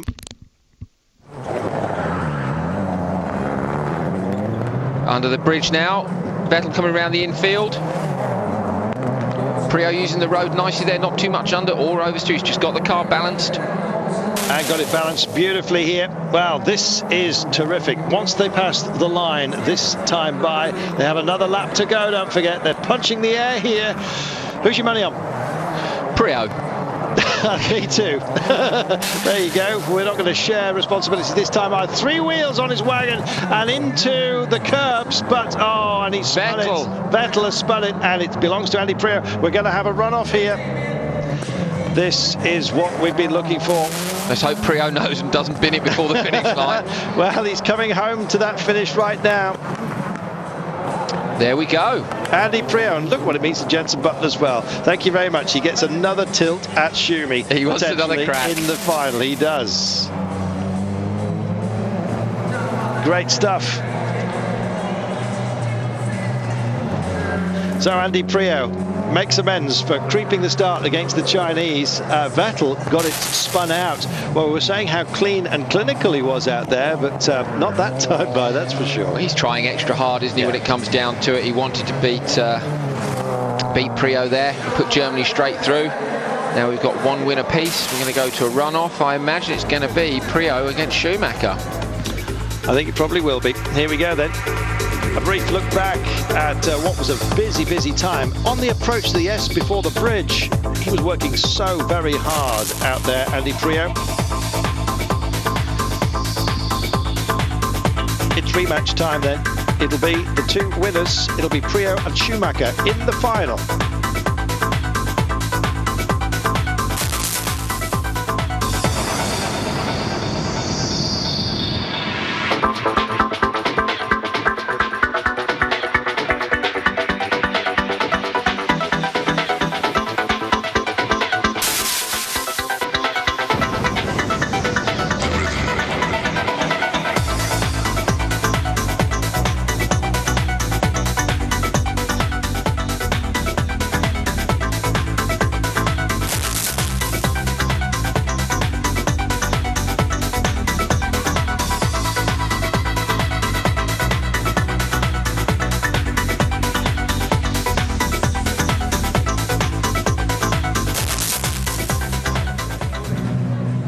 Here we go then.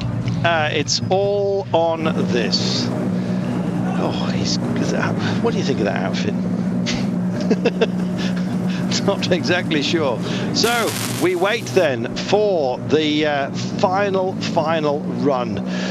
The last to find out who wins the Nations Cup.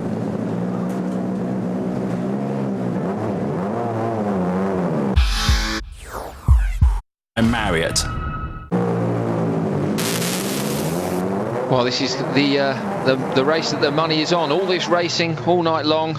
Group A, B and C down to the semi-finals. In the semi-finals we had Germany against USA, with Germany progressing. In the other semi-final, GB Autosport against China, and unfortunately the home crowd disappointed when GB went through. We've had a win either way in the final, and now it comes down to just 1 race. World Touring Car Race Andy Prio against 7-time Formula 1 world champion Michael Schumacher. Is in the buggies, so 2 racing drivers in the buggies. Are we going to see 2 different approaches? Do you think Prio might go sideways? Might Schumacher tear up his own rule book and throw caution to the wind in the final of finals? Or do you think we'll see another clinical run from the German superstar? I think it's going to be smooth as silk with a slightly more ragged approach from Andy Prio. And I think that Andy Prio is going to beat the Germans. Very brave of you to go for it there, Carlton. It's got to happen, surely, once in a lifetime. Although 1966 I was still around. I think he was still an egg then. But there you go. So then, sorry for being partisan. Beaten twice at Wembley. I think there's Prio's got to try and get his own back here. Yes, he has. So, Race of Nations, the Nations Cup. It's the final run of this competition for this year. It is race winners Andy Prio and Michael Schumacher up against each other. They're in the single-seater rock machines. And I have to say, if you're going to have a final, better it be in these machines than anything else, because they really are wonderful. Have we got a mic down here with Jenson Button? I don't think we have. It's just on the atop the camera. Oh, Button and Vettel watching together. So we're going to see what happens here. Look. No eye contact just yet. No, it wasn't. It wasn't. Button was so pleased, you could see when Prio came back in. He was chuffed that they made it right through to a run-off. It's nice to see it come to a run-off. No one wants to see a 2-0 win either way in the final. We want to see this. This is what the fans are here for in the Bursness Stadium tonight. What an amazing venue this has turned out to be. It's definitely the best stadium venue we've had. I think so, and I think it's turned into an absolute treat for all of us. We've been on air for over 3 hours now, and if you've been with us for the entire period, thanks for your company. We have enjoyed ourselves, and of course we will be live tomorrow as well for the Race of Champions proper. There's Andy Prio with his familiar cross of St George. The Tangerine Man is there, and it happens to be Michael Schumacher. What? All right, and listen to the chanting that's going on here. This is it. It's all down to this. No mistakes. Nations Cup, winner takes all. Here we go. Bang, underway. They left it beautifully on the line, and Prio got the better of the starts here. Now what's Michael got? It left in the tank. Plenty, you can be sure of that. It's the more technical infield section for Andy Prio as we track them both round here, and we wait to see the gap when they come across the line for the first time of 4. Nice style from Prio through the infield there, sideways, but not too sideways, just backed it in, kept a bit of speed up on the way into the corner, and on the gas nice and early. Coming round now, we'll get an indicator, but not a sure indicator of the pace at the end of this first lap. That's tidy from Schumacher. Prio ran a bit wide. Oh, and look at this, absolutely bagging it at the moment. That's a good gap, and I think that Schumacher is slightly marginally ahead at the moment. We'll see when it spins out of the halfway point. Still, they won't be exactly matched because of the start and the disadvantage of being on the infield that gives you. So we won't know fully until they cross the line for the last time who's going to have this one. One thing is for sure, it's going to be very, very close. Prio just clipping the curve, going into the S's. He's heading back around here, exiting off the bridge. They're coming under the bridge as it is, the start-finish line. The air bridge for the second time here. That's the halfway mark, and it's very, very tight here. 0.4 of a second, 0.5 almost. So then here we go. This is where now the real meat of this competition happens. It's right now. It's clipping every single curve. He's got to keep it smooth. He's heading for the jump for the first time as Schumacher goes underneath the tunnel. Smoothly does it. Now then, this is an important gap for us right here. We can kind of tell who's going to be in with a chance. Just how far apart are these two? Oh, it looks like Schumacher's going to bring this home. Looking like he's got a good gap. One mistake here will cost it. I mean, it's not over until it's over. That looked a comfortable gap, Carlton. It did very much so. Experience has told us that after 3 laps, that kind of gap, if you only see one car, it's the one who crosses the line that's going to take it. And check this out. The bridge is coming, and it looks like Germany are going to have us again here. Here it is then. The final curve. Michael Schumacher wide around the outside. It's going to have to be something miraculous from Andy Prio, but he's doing a good job here. But Michael Schumacher has got it, and Germany have won the Nations Cup 3 times in a row. Michael Schumacher beats Andy Prio in the runoff, and you can see that he still has a huge racing heart, this man. What will he do when it comes to the Race of Champions tomorrow? He's already got the Nations Cup right there in his pocket. He and Vettel have won it for Germany. What about that? Absolutely fantastic. What a great run by Schumacher there. 3 times in a row. Do you think they'll give him the trophy for that, Carlton? I think he has to keep it, surely, to go with the others that he happens to have in the cabinet. Phenomenal. He knew he'd won it as well. I mean, he had the window open and was waving to the crowd before he'd even crossed the finish line. Very confident. Marvellous, marvellous stuff. Team Germany, now, they were so ruthlessly efficient in the opening few rounds here. We didn't think they were going to get beaten all night. I think they only dropped one leg all the way before they got to the final, that is. Well, it was all squared up after a goodly run. No more donuts. You're going to break the car. We need it for tomorrow, Michael, for goodness sake. Oh, listen to the crowd. They love a winner. And Michael Schumacher, you'd be hard pushed to find a bigger one. Look at that. A superstar in action. Sebastian Vettel super pleased as well, of course, beaten Jenson Button finally this year at the Race of Champions. Button may have the Formula 1 World Championship, but Vettel and Schumacher take the Race of Champions Nations Cup once again. Well done, boys. Well done. Michael, incredible. Team Germany hat-trick. Sorry? Hat-trick for Team Germany. Yeah, hat-trick. There we are. Thank you. And it came right down to the wire. Great teamwork. Yeah, absolutely. I mean, he helped me out, and then vice versa. And then finally, we made it. Strong team. It was interesting that after such a battle this season, that you and Jenson had to watch the last act play out. Yeah, I wouldn't have mind to race with Jenson, but you know, it was the Nations Cup, third time in a row, and it's about teamwork, as Michael said. So, you know, very proud, and thanks to the fans. Beijing, the Rock Nations Cup winners, Germany, 2009. And worthy winners, you have to say. I wonder if we're going to have a brief word with the runners-up. And look at the press corps that have come along here. Dear, superstar status. Your eyes are almost always magnetically attracted to Michael Schumacher. It doesn't matter who else is around there. Such an amazing personality, and sorely missed in competition. But we've seen him in action here.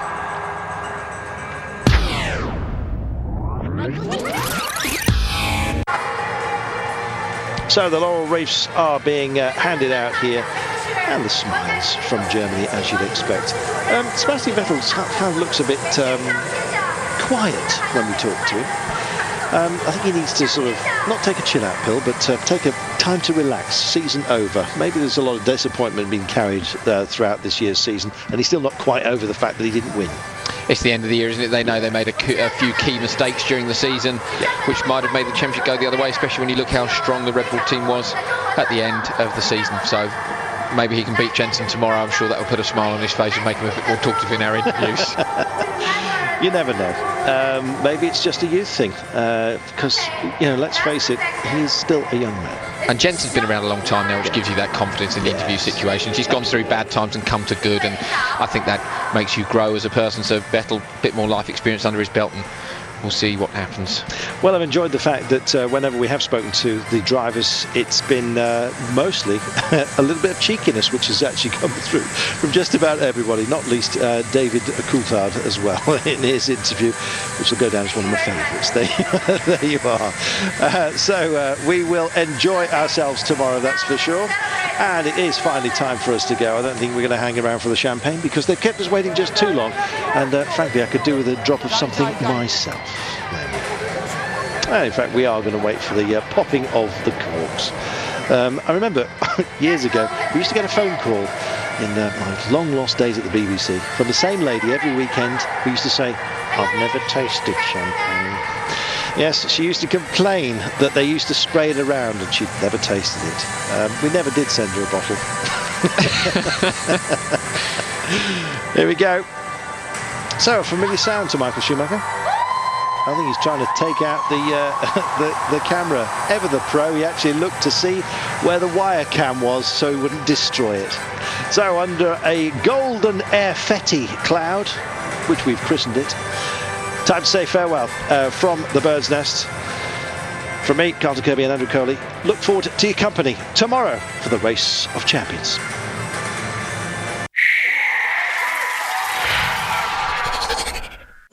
Energy, precision, passion. The Race of Champions, presented by Marriott.